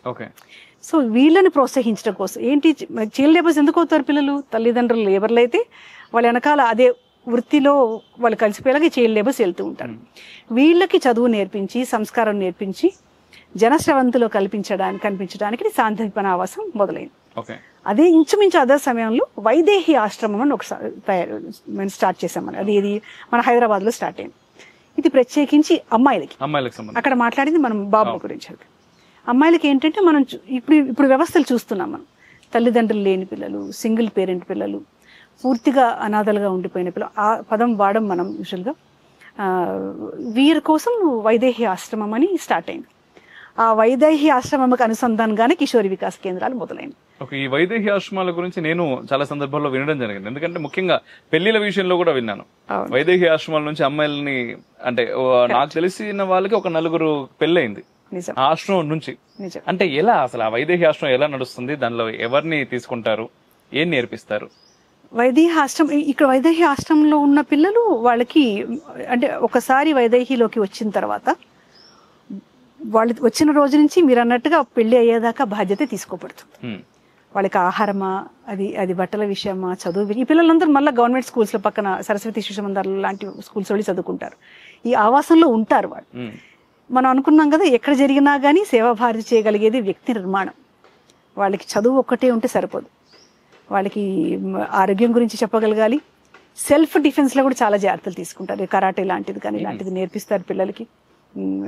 తర్వాత సంస్కారం అన్నిటికైనా ముఖ్యమైనది సమాజ స్రవంతిలో కలవటానికి ముఖ్యమైనది మనకు కావాల్సిన సంస్కారం. దాంతోపాటు కొన్ని వృత్తి విద్యలు నేర్పిస్తారు. ఇక్కడ నుంచి వెళ్ళిపోయిన తర్వాత వాళ్ళ కాళ్ళ మీద వాళ్ళు నిలబడడానికి వొకేషనల్ కోర్సెస్ కూడా నేర్పిస్తారు అక్కడ. సో అలా వారికి అంటే ఈ కార్యక్రమం జరుగుతున్న దాన్ని బట్టి మన సమాజం నుంచి వచ్చిన స్పందనే ఈ పెళ్లి కార్యక్రమం కూడా. అంటే తల్లిదండ్రులు ఉండరు, చదువుకున్నారు, సమాజంలో వదలలేం కదా, మరి ఎవరు తీసుకుంటారు బాధ్యత? సమాజం ఈ బాధ్యత తీసుకుంది. అంటే ఇక్కడ పెరిగిన ఈ పిల్లలలో ఉన్న వ్యక్తిత్వాన్ని చూసి సమాజం ముందుకు వచ్చిందని మనం చెప్పచ్చు. సో అలా వివాహం దాకా పిల్లల్ని జాగ్రత్తగా చూసుకుంటారు. బాగుందమ్మా, చాలా బాగుంది. ఇంతకుముందు మనం అమ్మాయిల చదువు అండ్ అమ్మాయిలకు సంస్కారం ఎందుకు ముఖ్యం అనే దగ్గర మనం అక్కడ ఆగి, ఇది అబ్బాయిల గురించి వాళ్ళు అడిగిన ప్రశ్నకి నేను మిమ్మల్ని అడగడం జరిగింది. ప్రత్యేకించి నా గురించి నేను అడగలేదు, వారి కోరిక మేరకు. ఎస్, అయితే మళ్ళీ అమ్మాయిల దగ్గరకు వచ్చేద్దాం మనం. నిజంగా ఈ రోజుల్లో చూసుకుంటే ఒక కుటుంబ వ్యవస్థ కావచ్చు అండ్ విద్యా వ్యవస్థ కావచ్చు, భారతీయ విద్యా వ్యవస్థ ముఖ్యంగా అంటే ఒక యాంత్రికమైనటువంటి జీవితానికి అలవాటు పడిపోతా ఉన్నారు. అటు నుంచి ఇటువైపు మీరు అంటున్నారు, ఎందుకంటే స్కూల్కి వెళ్ళి వచ్చినటువంటి పిల్లలకి ట్యూషన్లు లాంటివి అని. అంటే స్కూల్కి వెళ్ళి వచ్చిన తర్వాత కొత్తగా నేర్పించడానికి ఏముంటది అనుకునేటటువంటి సమాజం ఈ రోజు మనకు తయారవుతా ఉంది. స్కూల్కి వెళ్ళి వచ్చిన తర్వాత ఆ హోంవర్క్ చేసుకోవడానికి ట్యూషన్ కావాలి తప్ప, అక్కడ చెప్పింది మళ్ళీ బట్టి పట్టడానికి ట్యూషన్లు కావాలి తప్ప కొత్తగా నేర్పడానికి ఏముండదు. అండ్ తల్లిదండ్రులు కూడా మన పనిలో మనం ఉంటే సరిపోతుంది అనుకునేటటువంటి భావంతో సమాజం జరుగుతుంది. దీంట్లో ఈ కొత్తగా మీరు అప్పటి నుంచి దాదాపు మన ఇంటర్వ్యూ మొదలైనప్పటి నుంచి సంస్కారం అనే పదం చాలాసార్లు వినబడుతుంది. అసలు ఈ సంస్కారం అంటే ఏంటి, ఈ సంస్కారం అవసరం ఎంతవరకు ఉంది, ఎవరికి ఉంది? మొదటి ఈ ప్రశ్న. రెండవది, అమ్మాయిల పైన అంత కాన్సన్ట్రేషన్ చేయడానికి గల అవసరం ఏంటి? భారతీయ జీవన విధానంలో స్త్రీది అత్యంత కీలకమైన పాత్ర అన్నది ఈ రోజుకు కూడా మనం నమ్మవలసిన విషయం. మనం ఇంచుమించు సాధారణంగా చాలా వరకు వింటూ ఉంటాం. మనం ఒక అబ్బాయి వినుంటారు మీరు కూడా, ఒక అబ్బాయి చదివితే వాడు బాగుపడతాడు, అదే ఇంట్లో ఒక అమ్మాయి చదివితే ఆ కుటుంబం బాగుపడుతుంది అనేది ఎప్పుడో విన్నమాట. కానీ అమ్మాయి సంస్కారవంతంగా ఉండడం అనేది సమాజానికి చాలా ముఖ్యమైన అవసరం ఇప్పుడు. గొప్ప మాట. ఎందుకంటే అమ్మా, మన ఎడ్యుకేషన్ సిస్టమ్ అది మారాలని మనస్ఫూర్తిగా నేను కోరుకుంటాను. దాని వెనక తల్లిదండ్రులు మారాలి. అసలు చదువుకోవడం ఎందుకు అన్న కాన్సెప్టే మారిపోయింది. ఎందుకు చదువుకుంటున్నారు? స్కూల్స్ ఎలా ఎన్నుకోబడుతున్నాయి, కాలేజీలు ఎలా ఎన్నుకోబడుతున్నాయి, యూనివర్సిటీస్ ఎలా ఎన్నుకోబడుతున్నాయి మనం చూస్తే, ఏ స్కూల్లో చేరితే మా పాపకి ఎక్కువ మార్కులు వస్తాయి, ఎంత ఎక్కువ మార్కులు వస్తే ఏ కాలేజీలో సీట్ వస్తుంది, ఏ కాలేజీలో సీట్ వస్తే ఏ యూనివర్సిటీలో మనం ఏ కోర్సు వస్తుంది, ఏ యూనివర్సిటీలో చదివితే ఏ కంపెనీలో ఏ ప్లేస్మెంట్ వస్తుంది. ఇది ఇప్పుడు మనకున్న లెక్క. ఇప్పుడు ఏమైంది, మన ఈ వ్యవస్థలో వెళ్ళాలంటే కార్పొరేట్ స్కూల్ ఉండాలి, కార్పొరేట్ కాలేజ్ ఉండాలి, అద్భుతమైన యూనివర్సిటీ ఉండాలి, ఆ యూనివర్సిటీలో ప్యాకేజీలు తీసుకుని కంపెనీలు వచ్చి పడిపోవాలి. ఇంత చదువు చదవాలంటే తల్లిదండ్రులు ఇద్దరు 24 గంటలు కష్టపడాలి. ఇద్దరు కష్టపడేది చాలక లోన్లు పెట్టవలసిన పరిస్థితి కూడా వస్తుంది. దేనికి? స్కూల్ చదువులకి. కాలేజీల తర్వాత వదిలేద్దాం. లోన్లు తీసుకొని కార్పొరేట్ స్కూల్లో చదివిపిస్తున్న తల్లిదండ్రులు మన చుట్టూ ఎంతో మంది కనిపిస్తారు. ఇదేంటి? కేవలం సంపాదన కోసం. దీనివల్ల ఏమవుతుందంటే కుటుంబ వ్యవస్థలో రావలసిన విలువలు పోతున్నాయి. ఇది వినడానికి కష్టంగానే అనిపించిన ఇది అచ్చమైన మాట. స్కూల్కి పంపుతారు పిల్లల్ని, నువ్వు పంపించేది కార్పొరేట్ స్కూల్కి. ఈ కార్పొరేట్లో ఉన్న వ్యవస్థని మనం మాట్లాడుకోవాలంటే కొంచెం చాలా కష్టంగా ఉంటుంది మనకి. ఇక్కడ ఒక అద్భుతమైన వ్యత్యాసం మీరు గమనించవచ్చు, నాకు ఇప్పుడు చెప్పాలనిపించింది. సో తల్లిదండ్రులు ఏమనుకుంటారంటే, మన గవర్నమెంట్లు కూడా ఆలోచించాలి ఈ విషయం. స్కూళ్ళు మాత్రం కార్పొరేట్ స్కూల్, ప్రైవేట్ స్కూల్ కావాలి. అదే మళ్ళా పెద్ద చదువులకు వస్తే ఐఐటీలు ఎందుకు, అక్కడ మాత్రం గవర్నమెంట్ ఎందుకు కావాల్సి వస్తుంది? బాగుంది, నైస్. ఎందుకని చెప్పండి. ఇక్కడేమో డబ్బులు పెట్టి చదవాలి, అక్కడికి వెళ్ళిన తర్వాత మళ్ళీ గవర్నమెంట్ చదువులు కావాలి. ఎవరు ఆలోచిస్తున్నారు దీని గురించి? ఆ గవర్నమెంట్ ఆ వ్యవస్థ ఏదైతే యూనివర్సిటీల్లో ఉందో ఆ వ్యవస్థ గనక స్కూళ్ళలో గనక ఇవ్వగలిగితే ఈ కార్పొరేట్ వ్యవస్థ మటుమాయమైపోతుంది. ఒప్పుకుంటారా ఈ విషయం? సరస్వతి శిశు మందిర్లకు కానీ గవర్నమెంట్ స్కూల్ కానీ ఎందుకు పంపించారంటే నామోషి. అంటే ఆ స్కూళ్ళ వ్యవస్థ అవస్థ అలా తయారైంది. మేమందరం గవర్నమెంట్ స్కూల్లో చదువుకుని వచ్చిన వాళ్ళవి, మేము బాగుపడలేదా? ఎందుకు వచ్చిందంటే కార్పొరేట్ మాయాజాలం. అంటే ఒక అద్భుతమైన యూనిఫామ్ ఉండాలి, తెలుగు రాదని చెప్పుకునే వ్యవస్థ అక్కడ చాలా అద్భుతంగా నడుస్తూ ఉంటుంది. తెలుగునే కాదు, మనం ఏ రాష్ట్రానికి వెళ్ళినా మా భాష మాకు రాదని చెప్పుకోవడం ఒక ఫ్యాషన్ అయింది వాళ్ళకి. ఇక్కడ జరుగుతున్నది ఏంటంటే మోడర్న్ ఎడ్యుకేషన్కి వెస్టర్నైజ్డ్ ఎడ్యుకేషన్కి తేడా తెలియట్లేదు తల్లిదండ్రులకి. వీళ్ళు ఏం చేస్తుంటే అక్కడ వెళితే మా పాప బాగా చదువుకుంటుంది, మా పాప అద్భుతమైన భాష మాట్లాడుతోంది, కానీ నీ వంక కూడా చూడట్లేదని తల్లిదండ్రులు గమనించలేకపోతున్నారు. ఎందుకంటే నువ్వు లేవు ఇంట్లో తనకు సంస్కారం చెప్పడానికి. అక్కడ వెళ్తే వెస్టర్నైజ్డ్ కల్చర్, మోడర్నైజ్డ్ కల్చర్ అన్న ధ్యాసలో ఉండిపోతున్నారు పిల్లలు. వాళ్ళకి ఏం చెప్తున్నావు, నువ్వేం చెప్పి పంపిస్తున్నావు? నాన్న నువ్వు ఇక్కడ చదువుకుంటే అద్భుతమైన కాలేజ్ వస్తుంది, అద్భుతమైన ప్యాకేజ్ వస్తుంది అని చెప్పావు, కానీ నీ కోసం కష్టపడుతున్న తల్లిదండ్రులు నువ్వు గౌరవించాలనో, ఇంట్లో మూలన పడున్న పెద్దవాళ్ళని వైపు కనీసం చూడాలనో, ఇంటికి వచ్చిన బంధువర్గాన్ని కనీసం పలకరించాలనో సంస్కారం చెప్పేవాళ్ళు ఎవరు? ఒకప్పుడు మనకి కుటుంబ వ్యవస్థ బాగా ఉన్నప్పుడు అమ్మ నాన్న పనికి వెళ్ళినా అవ్వ తాత ఎవరు కాస్త సంస్కారం నేర్పించేవాళ్ళు. ఆ వ్యవస్థ లేని దాని వల్లనే అమ్మాయిలకి సంస్కారం అవసరం అవుతుంది. తల్లిదండ్రులకు సమయం లేదు, పాపం వాళ్ళు ప్యాకేజీల వెనకాల ఉన్నారు, ఇంట్లో పెద్దలు లేరు, సమాజానికి అవసరం లేదు, కార్పొరేట్ వాళ్ళకి అసలు అక్కరే లేదు. ఎవరికి కావాలి వీళ్ళ సంస్కారం? సంస్కారవంతంగా ఉంటే ఉండకపోతే వాళ్ళకి కావాల్సింది ఒక ఎంప్లాయ్. అంటే మనం ఏం చేస్తున్నాం అంటే ఒక ఫ్యాక్టరీలో రేపు ఒక సంస్థకు ఉపయోగపడే ఒక వస్తువును తయారు చేస్తున్నా తప్ప నుంచి వాళ్ళకి ఎమోషనల్గా ఏమాత్రం సపోర్ట్ దొరకట్లేదు. స్త్రీ పాత్ర, తల్లి పోషించలేకపోతుంది. అంటే పోషించకూడదని కాదు, ఆలోచన రీతి మారిపోయింది దానివల్ల. సో ఎవరు చెప్తారు మరి? అందుకని సంస్కారం అనేది చాలా ప్రాధాన్యత ఇస్తుంది సేవాభారతి. బాగుందమ్మా, చాలా బాగుంది. ఈరోజు నిజంగా మీరు అంటా ఉంటే అన్ని నాకు డైలీ అంటే లేవగానే మనం ఫోన్ చూస్తూ ఉంటాం, చూడగానే చాలా వార్తలు కనిపిస్తూ ఉంటాయి. ఆటోమేటిక్గా ఇదే ప్రొఫెషన్లో ఉన్నాం కాబట్టి ఎవరు ఏది చూస్తే ఫేస్బుక్ కానీ ఇన్స్టా కానీ యూట్యూబ్ కానీ వాటినే ముందు మనకి నోటిఫికేషన్లోకి తీసుకొస్తూ ఉంటుంది. మనం వార్తలు ఎక్కువ చూస్తాం కాబట్టి ఇది వాళ్ళ ఇంట్లో ఓ తల్లి విషయం పెట్టడం, లేకపోతే ఈ మధ్య హనీమూన్ అంటే చాలా మంది భయపడే స్థితికి వచ్చేసింది పరిస్థితి. సంస్కార లోపం ఇది ఎటువైపు వెళ్తుంది, ఏం చేయాలి, దానికి చాలా అద్భుతమైనటువంటి చక్కనైనటువంటి సమాధానం మీరు చెప్పారు. ధన్యవాదాలు. అండ్ నిజంగా ఒక ఆలోచించాల్సినటువంటి విషయం, గవర్నమెంట్ స్కూల్స్ వద్దు కానీ గవర్నమెంట్ యూనివర్సిటీస్ కావాలి. ఆలోచించాల్సిన విషయం అంటే ఎక్కడైతే మనం నన్నే ఉదాహరణ తీసుకుంటాం.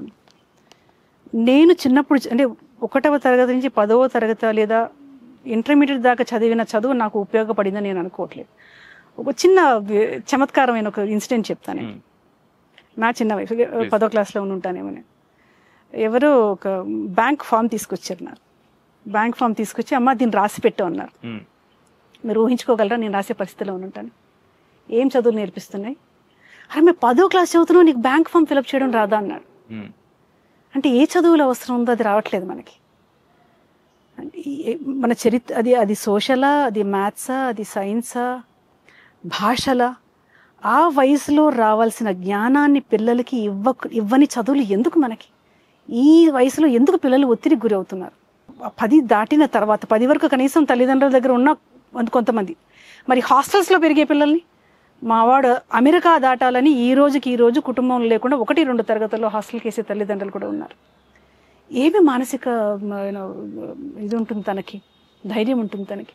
అందుకోసం ఆత్మహత్యలు పెరిగిపోతా ఉన్నాయి, లక్షల్లో ఆత్మహత్యలు ఉన్నాయి. అది కూడా అందరూ మళ్ళీ యూనివర్సిటీలో చదివే వాళ్ళు ఎక్కువ మంది, ఐఐటీలు, ట్రిపుల్ ఐటీలు.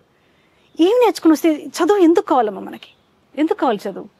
అంటే మనం మనిషి అన్న మర్చిపోయి తల్లినో అక్కనో చెల్లినో కుటుంబ సభ్యులనే చంపడానికి ఉపయోగపడలేదా, నువ్వు చావడానికి ఉపయోగపడదని చదువు అని పేరు పెడతాం మనకి. ఇక్కడ ఏం మిస్ అవుతుంది అనిపిస్తుంది మనకి? మీకు గుర్తు రావడం లేదా? భారతీయ విద్యా వ్యవస్థ ఎలా ఉండేది? గురుకులాలు. ఆ అమూల్యమైన గురుకులాలను మనకి చాలా అంటే స్ట్రాటజిక్గా ఒక ప్రణాళికాబద్ధంగా మనకి దూరం చేశారు. ఆ దౌర్భాగ్యానికి తీసిన దారే ఇది. యంత్రాలుగా తయారు కావడానికి ఏమేం కావాలో అవన్నీ పొందుపరిచి ఒకే దగ్గర. ఆత్మస్థైర్యం లేదు. వచ్చింది అంటే మార్కులు, అంటే 100 మార్కులకి 4 మార్కులు తగ్గి సూసైడ్ చేసుకోవడం అనేది ఎంత దౌర్భాగ్యం. రీసెంట్ గా రిజల్ట్స్ వచ్చింది, అసలు ఏం చెప్తాం వాళ్ళకి? 10వ తరగతి రిజల్ట్స్ వస్తున్నాయంటే ఒక భయం, రేపు ఏం చూడాల్సి వస్తుందో, ఏం ఇంటర్మీడియట్ వస్తుందంటే లేదా ఏ నీట్ రిజల్ట్స్ వస్తుందంటే భయం. ఎందుకంటే ఏంటి, ఎవరికి సమాధానం చెప్పలేకపోతే ఎందుకు అంత ఒత్తిడి పిల్లలకి? ఇంట్లో అమ్మలకి చెప్పలేరు. ఏంటి అమ్మ నాన్నలకు కావాల్సింది నువ్వు డాక్టర్ అవడము, తర్వాత ఏదో సంపాదించడం. నేను తల్లిదండ్రులు చూశానమ్మా, నువ్వు బాగుపడితే చాలు అన్న తల్లిదండ్రులని ఎంతమందిని విన్నాం. అంటే నీకు అవసరం లేదు, కుటుంబం అవసరం లేదని మనమే నేర్పిస్తున్నాం వాళ్ళకి. అందుకదా బ్రెయిన్ డ్రైన్ అని ఒక సమయంలో దేశాలు విడిచి వెళ్ళిపోయారు పిల్లలు. అక్కడ వచ్చిన గ్యాప్ ఇప్పుడు మనకు కనిపిస్తుంది పిల్లలకి. అంటే ఏం టార్గెట్, నువ్వు సంపాదిస్తే సరిపోతుంది, కుటుంబంతో పని లేదని ఒకటే మనం వాడికి ట్యూన్ చేసి పెట్టాం. వీడేం చేస్తాడు, అమ్మ నా మీద ఇన్వెస్ట్ చేసింది, అమ్మకి ఇప్పుడు ఇంటికి వెళ్తే ఏం చెప్పాలి, వీడు పాస్ అయ్యలేదో చెప్పాలి. మన ఇన్స్టిట్యూషన్లో ఏం చెప్పాలి, అరే నీకు ఫస్ట్ ర్యాంక్ వస్తుంది అనుకున్నాం కదా, నువ్వేంట్రా 1000 తెచ్చుకున్నావు అంటాడు. అక్కడ ఒత్తిడి వాడికి. మళ్ళీ పీర్ ప్రాబ్లం ఉంటుంది పిల్లలకి. అంటే వీడికి వచ్చింది నాకు రాలేదు, ఇంకేం చేస్తాడు ఆత్మహత్య చేసుకోకుండా? నాన్న పర్వాలేదు అంటే ఓడిపోవడం అలవాటు చేయలేదు పిల్లలకి. గెలుపే సాధనం, గెలుపు గుర్రాలు అయిపోయారు అందరూ. ఓటమికి గెలుపుకు అర్థాలు మార్చేశారు. ఇక్కడ మార్కులు వచ్చి నువ్వు ఫస్ట్ ర్యాంక్ వచ్చినంత మాత్రం అది గెలుపు కాదు, అది గెలుపు ఎలా అవుతుంది? ఏ రకంగా గెలుపు అవుతుంది? అంతే. అంటే వాటికి నిర్ణయాలు మారిపోయాయి. నీకు మార్కులు వస్తేనే నువ్వు తెలివైన వాడి. మనం వింటుంటాం కదమ్మా, ఎంతో మంది ఇప్పుడు మనం సైంటిస్ట్లో చూస్తే మనకు తెలిసి అంత స్కూల్ డ్రాప్ అవుట్స్ అని. ఈ ఎగ్జాంపుల్స్ అంతా మనం చెప్పాలి. ఎవరు చెప్తారు వాళ్ళకి? స్కూల్ చెప్పవు, మన చరిత్ర చెప్పరు, మన విద్యా విధానం గురించి చెప్పరు. నువ్వు ఈ రోజు చదివితే నీకు మార్కులు వస్తేనే మనం 1, 2, 3, 4 వేసుకోవాలి కదా. అదే నాకు మహా చిరాకు ఏంటంటే ఇదే అమ్మా, ఈ ఎగ్జామ్స్ రిజల్ట్స్ రాగానే ప్రతి యూనివర్సిటీ వాడు ఒకటి అది తీయాలని ఆ మార్కులు తీసేసి ఏదో అది పెట్టారు 9.9 పాయింట్స్ అని 8 పాయింట్స్ అని. ఈ పెట్టిన తర్వాత 9 పాయింట్స్ వచ్చిన వాళ్ళు దానిలో ఇంతమంది. అదే కార్పొరేట్ రైట్. ఇది కొంచెం మళ్ళీ పక్కన పెట్టేద్దాం. మారాల్సింది చాలా ఉంది, మార్చే ప్రయత్నంలో మనము ఉన్నాం. దానికి ఆ భగవంతునికి ధన్యవాదాలు చెప్పడం తప్ప మనం ఇంకేం చేయలేం. ప్రయత్నంలో మనం ఉన్నాం కాబట్టి రైట్. అండ్ మీరు ఇంత తిరుగుతున్నారు కదా, ఇప్పుడు ఈ ట్రైబల్ ఏరియాస్ కావచ్చు, అండ్ ఆవాసాలు కావచ్చు, కిషోరి వికాస్ కేంద్రాలు కావచ్చు, చాలా మందితో మాట్లాడుతూ ఉంటారు. మాట్లాడుతున్నప్పుడు మీకు ఎదురైనటువంటి బాగా గుర్తుండిపోయే సంఘటన ఏదైనా ఉందా? కోకొల్లలు ఉంటాయమ్మా. ఎందుకంటే ఇక్కడ జరుగుతున్నది సమాజ నిర్మాణం. మనం పిల్లల గురించి అనుకున్నాం కదా, అల్లరి చిల్లరగా తిరిగే పిల్లలు, ఆ తల్లిదండ్రులు ఇంకా వీడు దేనికి పనికిరాడు అనుకునే పిల్లలు ఒక 10 సంవత్సరాల తర్వాత ఓ డాక్టర్ గాను, లేదు ఆర్మీలోనో ఓ పోలీస్ గానో తయారై వస్తే ఆ కుటుంబ వ్యవస్థ ఎలా మారుతుంది? ఒక 2 సంవత్సరాలు వెళ్ళిన తర్వాత చూస్తే ఇంటిల్లి పాది కళ్ళ నీళ్ళు పెట్టుకుంటారు. అంటే కిషోర్ ఈ సేవా భారతి చేతికి రాకపోతే ఈ బిడ్డ నాకు చేయి దక్కేవాడు కాదేమో అన్నది చాలా ఎక్కువగా వినిపిస్తుంది. అంటే మనం కోరుకున్నది ఏంటి? వ్యక్తిగా మార్పు. వాడు ఏం సంపాదిస్తాడో తెలియదు, కానీ ఆ సంపాదిస్తున్నది ఎవరి కోసం కుటుంబం కోసం సంపాదిస్తున్నారన్నది వీళ్ళలో ఉంది జ్ఞానం, కానీ ఈ కార్పొరేట్లో వచ్చిన వాళ్ళలో ఉండదు. అది మనం తీసుకొస్తున్న తేడా. ఎందుకంటే మీరు ఇక్కడ చూసారు, అక్కడ చూస్తున్నారు కాబట్టి మిమ్మల్ని క్వశ్చన్ అడిగాను నేను. అండ్ ఇప్పుడు నార్మల్గా అంటే అమ్మాయిల గురించి, ఆడవాళ్ళ గురించి, సంస్కారం గురించి మనం మాట్లాడుతున్నప్పుడు ఈ మధ్య కాలంలో బాగా ఎక్కువగా వినిపిస్తున్నటువంటి ఒక అది ఉంది, ఏంటంటే ఫెమినిజం అనే పేరుతోటి నిజంగానే అంటే ముఖ్యంగా ధర్మం విషయానికి వచ్చేసరికి, సనాతన ధర్మం విషయానికి వచ్చేసరికి అసలు భారతీయులు ముఖ్యంగా హిందువులు ఎవరైతే ఉన్నారో ధర్మం గురించి మాట్లాడుతూ ఉంటారు. అండ్ స్త్రీలకి ఎటువంటి హక్కులు ఇవ్వరు వీళ్ళు. నవరాత్రులు చాలా అద్భుతంగా చేస్తూ ఉంటారు, కానీ ఆడవాళ్ళపైన ఎన్ని అఘాయిత్యాలు చేయాలో అన్ని అఘాయిత్యాలు చేస్తారు అని చెప్పేసి బయట వాళ్ళకంటే కూడా ఈ దేశంలో పుట్టి ఈ దేశంలో పెరుగుతూ చుట్టూ సమాజాన్ని చూస్తున్నటువంటి వ్యక్తులు కొంతమేర మాట్లాడుతూ ఉంటారు ఈ ఫెమినిజం అనేటటువంటి ట్యాగ్ తగిలించుకొని. అసలైన ఫెమినిజంకి మీరు ఇచ్చే నిర్వచనం ఏంటి? అండ్ ఇప్పుడు వీళ్ళందరూ చేస్తున్నటువంటి ఫెమినిజాన్ని మనం ఎలా చూడొచ్చు? ఇదే అసలైన ఫెమినిజమా? ఫెమినిజం అన్న పదమే వక్రీకరించబడిందమ్మా. ప్రకృతికి ఒక ధర్మం ఉంటుంది, నమ్ముతామా మనం? ఈ చెట్టుకో ధర్మం, ఆ పుట్టకో ధర్మం, గాలికి ధర్మం, సృష్టికి ఒక ధర్మం ఉంటుంది. ఈ సృష్టి ఎన్నుకోబడిన పాత్రలు స్త్రీ పురుషులు. స్త్రీ ధర్మం ఉంటుంది, పురుష ధర్మం ఉంటుంది. ఇక్కడ ఎలా వక్రీకరించబడిందంటే ఈ పురుషాధిక్యత వలన స్త్రీలు అణిచివేయబడుతున్నారని వెస్టర్నైజ్డ్ కంట్రీస్తో పోల్చి పిల్లల్ని కన్ఫ్యూజ్ చేసే ప్రయత్నం చేస్తున్నారు. సనాతన ధర్మానికి మించిన స్త్రీ శక్తిని నమ్మే ధర్మం భూమి మీద ఇంకొకటి ఉంటుంది. దేశం పేరు భారతదేశం, భరతమాత. మనకు పారే నదులు గంగా నది, గంగమ్మ, ఎవరైనా అమ్మే. పూజించే దేవతలు, సకల దేవతలకి మనం చెప్పుకునే మూలం ఆదిపరాశక్తి. ఇంకేం స్థానం కావాలి మనకు? అంటున్నారు మన మాతృదేవ భవతో మొదలవుతుంది, ఆ స్థానం సరిపోలేదా? వక్రీకరించడానికి ఒక సాధనాన్ని ఎన్నుకొని ఎక్కడైతే ఈ పిల్లలు వల్నరబుల్గా ఉన్నాయి, పిల్లలు ఏంటంటే ప్రత్యేకించి ఈ మాధ్యమాల ద్వారా వచ్చే సాధనాల వలన వక్రీకరించి నువ్వు అణచివేయబడుతున్నావు అని పిల్లల్ని మనసులు పాడు చేసే ప్రయత్నం చేస్తున్నారు. ఎందుకు మన పరమేశ్వరుని తీసుకోండి, ఏ రూపంలో మనం ఇష్టపడతాం? అర్ధనారీశ్వర తత్వం. అర్ధనారీశ్వరులో కూడా పార్వతీ పరమేశ్వరులే అంటారు, సీతారాములే అంటారు. ఎన్ని చెప్పుకోవచ్చు మనం? ఎప్పుడైనా స్త్రీ పాత్రనే ముందుకు వస్తుంది. స్త్రీ ధర్మాన్ని వక్రీకరించబడింది. ఎలా వెళ్ళిపోతున్నారంటే అసలు చెప్పుకోవడానికి బాధ అనిపిస్తుంది. అమ్మాయిలు పెళ్ళిళ్ళు చేసుకోవడానికి ఇష్టపడట్లేదు, ఎందుకంటే బిడ్డ బాధగా ఉంటుంది చెప్పడానికి. నేనెందుకు కనాలి, ఆ కష్టం నేనెందుకు పోయాలి? చెట్టు అనుకుంటోందా? విత్ అనుకుంటే ఏంటి సృష్టి ధర్మం? అది ఉంది. ఇక్కడ సమానత్వం ఎక్కడ కావాలి? సమాన గౌరవం ఉండాలి. మనం సాధారణ భాషలో చెప్పుకుంటాను dignity of labour. Dignity of ఆత్మని వదిలేస్తున్నాం మనం. నువ్వు స్త్రీగా పుట్టినందుకే నువ్వు బాధపడే పరిస్థితి ఉంటే నీ ధర్మాన్ని నువ్వు నిర్వర్తించగలవు. ధర్మం అంటే మన చాలా పెద్ద పదం. అది ధర్మానికి నిర్వచనం చెప్పుకుంటే అది మనకు సమయం సరిపోదు. అందుకే మన పెద్దవాళ్ళు చెప్తారు చూసారా, ధర్మం ఏది అని మనం అనుకుంటే స్త్రీ ధర్మం, పురుష ధర్మం, తల్లి ధర్మం, తండ్రి ధర్మం కదా. శత్రువుకు ధర్మం ఉంటుంది, రాక్షసుడు కూడా ఒక ధర్మం ఉంటుంది. దీంట్లో వస్తున్నది ఏంటి? మన పెద్దవాళ్ళు చెప్పున్నారు. ఇప్పుడు ఒక పని అంటే కార్యం అంటాం, ఒక కర్మ అంటే కర్మ అంటాం. కానీ మన వాళ్ళు పెట్టిన పదాలు మీరు గమనిస్తే సత్కార్యం, సద్ధర్మం. ఈ సత్ అన్న దాని దగ్గర మనకు వచ్చే డిఫరెన్స్ వస్తుంది. నువ్వు చేస్తున్నది ధర్మం అని ఎప్పుడు నమ్ముతావు? అది సత్కర్మ అనిపిస్తే నమ్ముతావు. నువ్వు చేస్తున్నది నిష్కర్మ అది అనుకుంటే నువ్వు చేయలేవు. అక్కడ వస్తున్న తేడా ఇది. బాగుంది. అయితే ఈ ఫెమినిజం అనగానే నాకు ఇంకో ఇజం గుర్తుకొచ్చింది. ఎందుకంటే నిజంగా అమ్మా ఈ సమాజాన్ని పట్టి పీడిస్తున్నటువంటి ఇజాలు చాలా ఉన్నాయి మనకి ఎప్పటి నుంచో.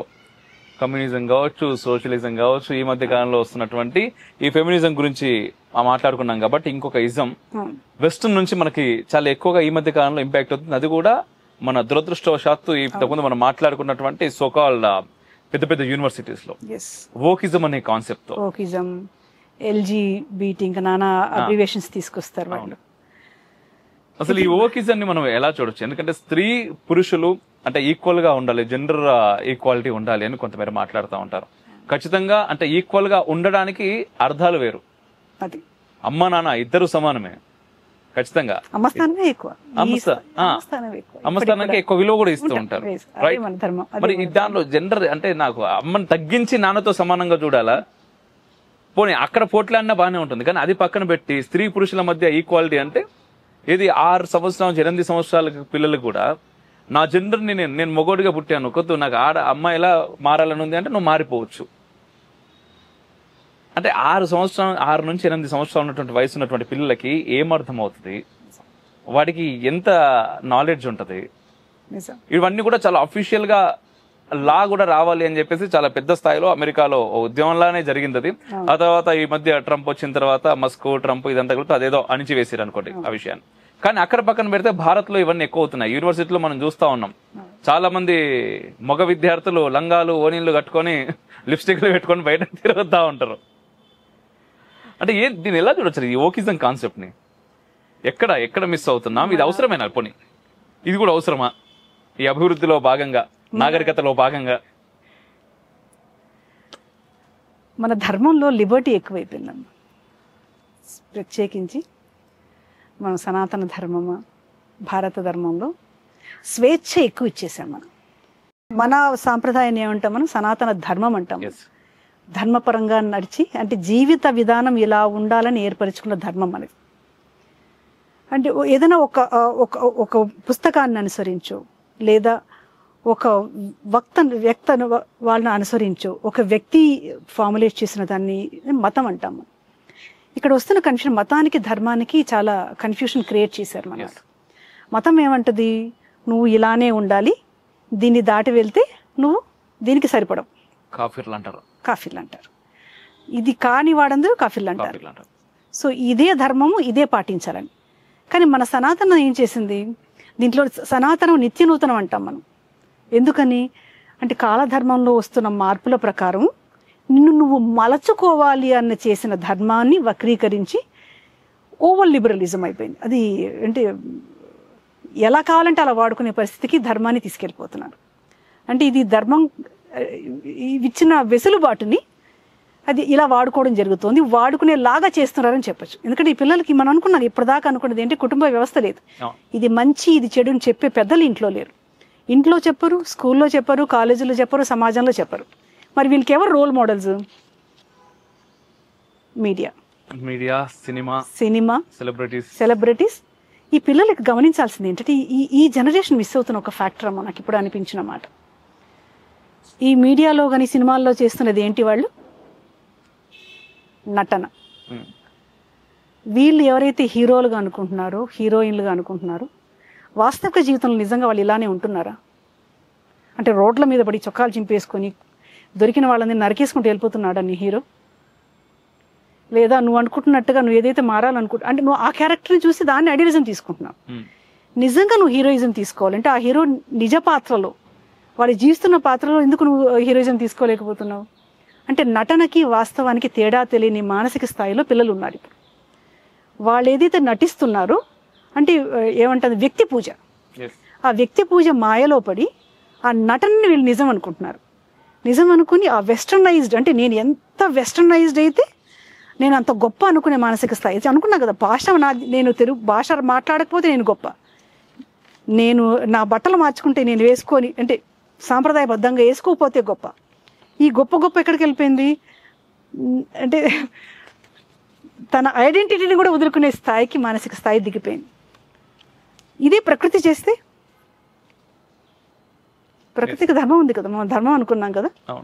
ఈ ఎండాకాలం, ఈ వానాకాలం లేదు బాబు, నేను అసలు నేను ఎండే కాయను, నేను అసలు ఎండ అనేది నేను ఒప్పుకోను, నేను చలికాలమే ఉండిపోతానంటే ఇప్పుడు నువ్వు అనుకున్నట్టుగా నాకు ఆడొద్దు, నేను మగాడిగా ఉండిపోయాను అనుకున్నాడు ప్రకృతి అనుకుంటే చెప్పే లేరమ్మా. లేదు, చాలా వికృతమైన పోకడలు. ప్రత్యేకించి ఈ సోషల్ మీడియా అంటే మనం అనుకున్న ఒకప్పుడు గోడకుండేది, ఇప్పుడు చేతిలోకి వచ్చింది. దీనికి ఒక పరిధి లేదు. అది ఏమి చూస్తున్నారో తల్లిదండ్రులకి లేదు, ఎవడైతే చేస్తున్నాడో వాడికి ఏం కావాలమ్మా, వాళ్ళకి సంపాదన కావాలి. పోనీ వాడు అలా ఉంటాడు, వాడు బాగుంటాడు, మళ్ళా వీళ్ళు పాడవుతున్నారు. ఈ విచక్షణ తెలుసుకోగలిగితే నువ్వు ఎవరినైతే రోల్ మోడల్గా తీసుకుంటున్నావో వాడు నిజానికి ఎలా ఉన్నాడు, వాడు నటన ఏంటి, నీ యాక్చువల్గా జీవితం ఏంటి తెలుసుకోగలిగితే ఇవన్నిటికీ మనం కట్టడి చేయవచ్చు. దీనికి సమాజం ముందు తల్లిదండ్రులు, కుటుంబ సభ్యులు, గవర్నమెంట్లు ఖచ్చితంగా అన్నీ నడుం పట్టి బిగిస్తేనే ఈ విపరీత పోకడలకి మనం కట్టడి చేయగలం. లేదంటే నేను మనిషి కాదంటాడు, నేను మనిషి కాదు నేను క్యాంగ్రూగా మారుతానంటాడు ఒకరోజు. అక్కడ కూడా వస్తారు, ఇంకా ఉంది ఎందుకన్నారు, రారు అని ఎందుకు అనుకుంటాం, ఏమైనా జరగవచ్చు. విపరీత పోకడలు. మళ్ళీ మనం ఒకసారి సేవాభారత్ దగ్గరకు వచ్చేద్దాం. అండ్ బిఫోర్ అండ్ ఆఫ్టర్, అంటే మీరు సేవాభారతికి ఎంటర్ అవ్వకముందు, ఎంటర్ అయిన తర్వాత మీలో వచ్చినటువంటి మార్పు ఏంటి అంటే ఏం చెప్తారు? వ్యక్తిగా ఎదిగే అవకాశం వచ్చిందమ్మా. ఏమనుకునేవాళ్ళం, మనకంటూ ఒక పరిధి ఉంటుంది కదా. ఈ పరిధిలో నేను ఇంత చేయగలిగిన దగ్గర నుంచి సమాజానికి చేయగలిగే అవకాశాలు ఎన్నో ఉన్నాయి. ఇదే కాదు, ఏమనుకున్నాం అసలు నిజంగా నేను ఇంత మార్పు సమాజంలో సాధ్యపడు. ఇప్పుడు మనం అనుకున్న ఒక ట్యూషన్ సెంటర్ ద్వారా ఎన్నో తాండాలు మారిపోయాయండి. అంటే ప్రవర్తన మారింది, అందులో చదువుకునే వాళ్ళు మారారు, ఎక్కువ అయ్యారు, ఉద్యోగాలు చేసేవాళ్ళు వచ్చారు. తర్వాత అక్కడ ఏమంటాం మన బాల్య వివాహాలు మారాయి. అంటే ఒక సంస్థతో ఉంటే సమాజంలో మార్పు ఎంత సులభంగా తీసుకురావచ్చు అని వ్యక్తిగా ఎదిగే అవకాశం అయితే నాకు సేవాభారతి ఇచ్చింది. ఖచ్చితంగా చాలా గొప్ప మాట చెప్పారు. అండ్ అంటే 25 లక్షల మంది, అంటే ఎన్ని కుటుంబాలు, అన్ని లక్షల కుటుంబాల్లో ఒక మార్పు తీసుకురాగలిగింది ఒక ఆర్గనైజేషన్ అంటే నిజంగా చాలా పెద్ద విషయం. అయితే ఇప్పుడు సేవాభారతి చేస్తున్నటువంటి కార్యక్రమాలు ఏదైతే ఉందో, స్కూల్స్ కావచ్చు, అంటే వాళ్ళకి ఎడ్యుకేషన్ కావచ్చు, హెల్త్ కావచ్చు, వాట్ ఎవర్ వీటన్ని ఎంపవర్మెంట్ కావచ్చు, అండ్ ఏదైనా ప్రకృతి వైపరీత్యాలు ఏమైనా జరిగినప్పుడు సేవా కార్యక్రమాలు కూడా సేవాభారతి చాలా చేస్తూ ఉంటుంది. బేసిక్ గా ఇవన్నీ ఆశించి ఒక నార్మల్ వ్యక్తి ప్రభుత్వానికి, అంటే తను ఎన్నుకోవాల్సినటువంటి నాయకునికి ఓటేస్తాడు. ఎందుకంటే ఆ నాయకుడు నా కోసం నా ఆరోగ్యాన్ని చూడాలి, నా చదువును చూడాలి, నా ఎంపవర్మెంట్ని చూడాలి, ప్రకృతి వైపరీత్యాలు ఏమైనా జరిగితే నాకు తను తోడుగా నిలబడాలి అని. మరి ఇప్పుడు ఇవన్నీ ఇక్కడ సేవాభారతి చేస్తుంది అంటే గవర్నమెంట్ చేయట్లేదనే కదా. దీన్ని ఎలా చూడొచ్చు? గవర్నమెంట్ పూర్తిగా చేయట్లేదు అని కాదు. గవర్నమెంట్కి ఒక పరిధి ఉంటుంది. గవర్నమెంట్ ఏం చేస్తుందమ్మా? గవర్నమెంట్ నీకు వసతులు కల్పించగలదు. వ్యక్తి నిర్మాణం ఎందుకు చేస్తుందమ్మా? చేయలేదు. ఆ వ్యక్తి నిర్మాణం బాధ్యత ఇటువంటి సంస్థలు తీసుకుంటాయి. యాక్చువల్గా అయితే జరగాలి, కానీ మన పొలిటిక్స్ సిస్టమ్ మారిపోయింది కదా. నేను ఎదగటానికి, నాకు 10-20 తరాల వారు సంపాదించి పెట్టుకోవడానికి, నా జాతి వారికి, నా కులం వారికి, నా మతం వారికి దాటి ఆలోచించగలిగే వ్యక్తి నీకు కనపడితే ఆ వ్యక్తిని ఎన్నుకున్న రోజే సమాజంలో మార్పు కనిపిస్తుంది. నా కులపు వాడను, నా మతపు వాడను, లేదా నా పక్కింటి వాడను, వీడి వల్ల నా బిజినెస్ అవుతుందను, లేదా వాడిచ్చే ఆ చిల్లర డబ్బులకు ఆశపడిన రోజున మన జీవితాన్ని మనం పణంగా పెట్టినట్టు. ఓటు అనేది మనకు తెలిసిందే, అద్భుతమైన శక్తి. మన భారతదేశంలో ఆడవాళ్ళకి ఇప్పటి కూడా ఓటు హక్కు లేని దేశాలు ఎన్నో ఉన్నాయి. 18 ఏళ్ళు కాదు కదా, ఓటు హక్కు లేని కొన్ని కులాలని కూడా వదిలేసిన దేశాలు కూడా ఉన్నాయి. మన దేశంలో ఉన్న వ్యవస్థకి నీకు ఇచ్చిన ఓటుని సరైన వ్యక్తిని సెలెక్ట్ చేసుకోలేకపోతే మన జీవితాలని వాళ్ళ పాదాల చెంత పెట్టినట్లే. మన దేశం విషయానికి వస్తే, మన దేశంలో పుట్టి మన దేశాన్ని తీర్చేటటువంటి వ్యక్తులు చాలా మంది ఉంటారు. అండ్ మిగిలినటువంటి దేశాలని అరే అది అద్భుతం అని చెప్తూ మనతో కంపేర్ చేస్తూ మనది అసలు ఎందుకు పనికిరాదు అని మాట్లాడుతున్న వాళ్ళు ఉంటారు. ముఖ్యంగా భారత జాతిని, భారతీయ ధర్మాన్ని, సనాతన ధర్మాన్ని, వీటన్నిటినీ ఎంత వీలైతే అంత తొక్కిపడేయాలి అని ఆలోచిస్తూ ఉండేటటువంటి రాజకీయ నాయకులు ఉన్నారు. అంటే అన్నిట్లోనూ ఉన్నారు. ముఖ్యంగా వీటికి ఒక పేరు పెట్టుకుంటారు. ఏంటి, ఇంతకుముందు ఇజం అన్నాను కదా, ఇది మళ్ళీ ఒక ఇజం, కమ్యూనిజం. ఈ కమ్యూనిజం గురించి అంటే మిమ్మల్ని అడగాలి అని ఎందుకు అనిపించింది అంటే, నాకు ముఖ్యంగా అంటే మీరు చేస్తున్నటువంటి కార్యక్రమాలకు వీటన్నిటికీ దీనికి సంబంధం లేనప్పటికీ మీరు వ్యవస్థని చాలా దగ్గర నుంచి చూస్తున్నారు, సమాజాన్ని చాలా దగ్గర నుంచి చూస్తున్నారు, చాలా లోతుగా పరిశీలిస్తున్నారు. అంటే పిల్లలు చిన్నప్పటి నుంచి వాళ్ళు ఎలా పెరుగుతున్నారు, ఎటువంటి ఆలోచనలకు వాళ్ళు ప్రభావితం అవుతున్నారు అని. ఈరోజు మనం చూస్తున్నట్టయితే సోషల్ మీడియా కావచ్చు, అండ్ శాటిలైట్ ఛానల్స్ కావచ్చు, టీవీ ఛానల్స్ పక్కన పెడితే సినిమాలు, వెబ్ సిరీస్లు ఏది చూసినా కూడా చాలా స్వతంత్రమైనటువంటి భావనలను వ్యక్తపరచవచ్చు. దాంట్లో ముఖ్యంగా సనాతన ధర్మాన్ని కించపరచవచ్చు, భారతదేశాన్ని ఏ రకంగా పడితే ఆ రకంగా మాట్లాడవచ్చు.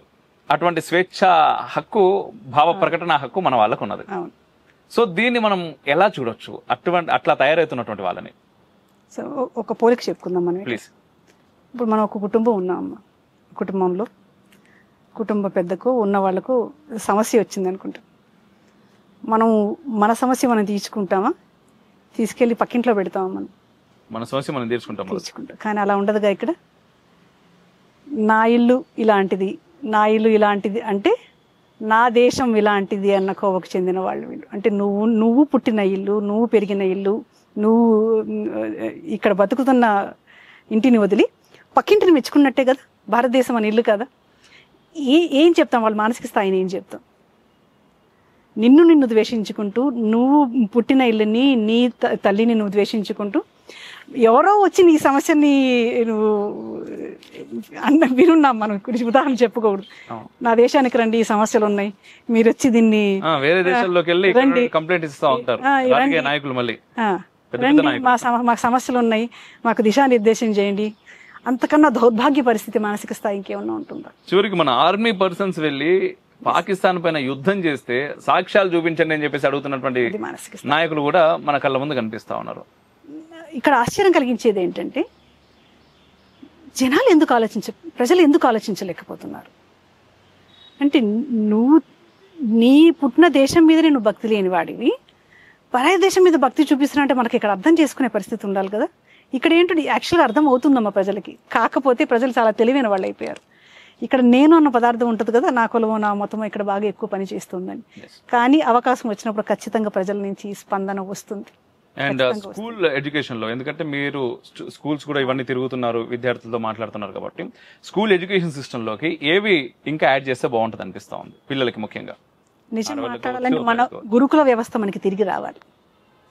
అంటే గురుకుల వ్యవస్థలో మనం చూసాం కదమ్మా, ఏం చేస్తే ఒక గురువుని నమ్మి ఒక విద్యార్థిని వదిలిపెడతారు అప్పుడు వ్యవస్థ. అంటే ఇప్పుడు మనం మార్పులు చేర్పులు చేసుకోగలిగిన అక్కడ ఏం జరుగుతుంది, మనం ఇంతసేపు అనుకున్నాం కదా, వ్యక్తి నిర్మాణం జరుగుతుంది.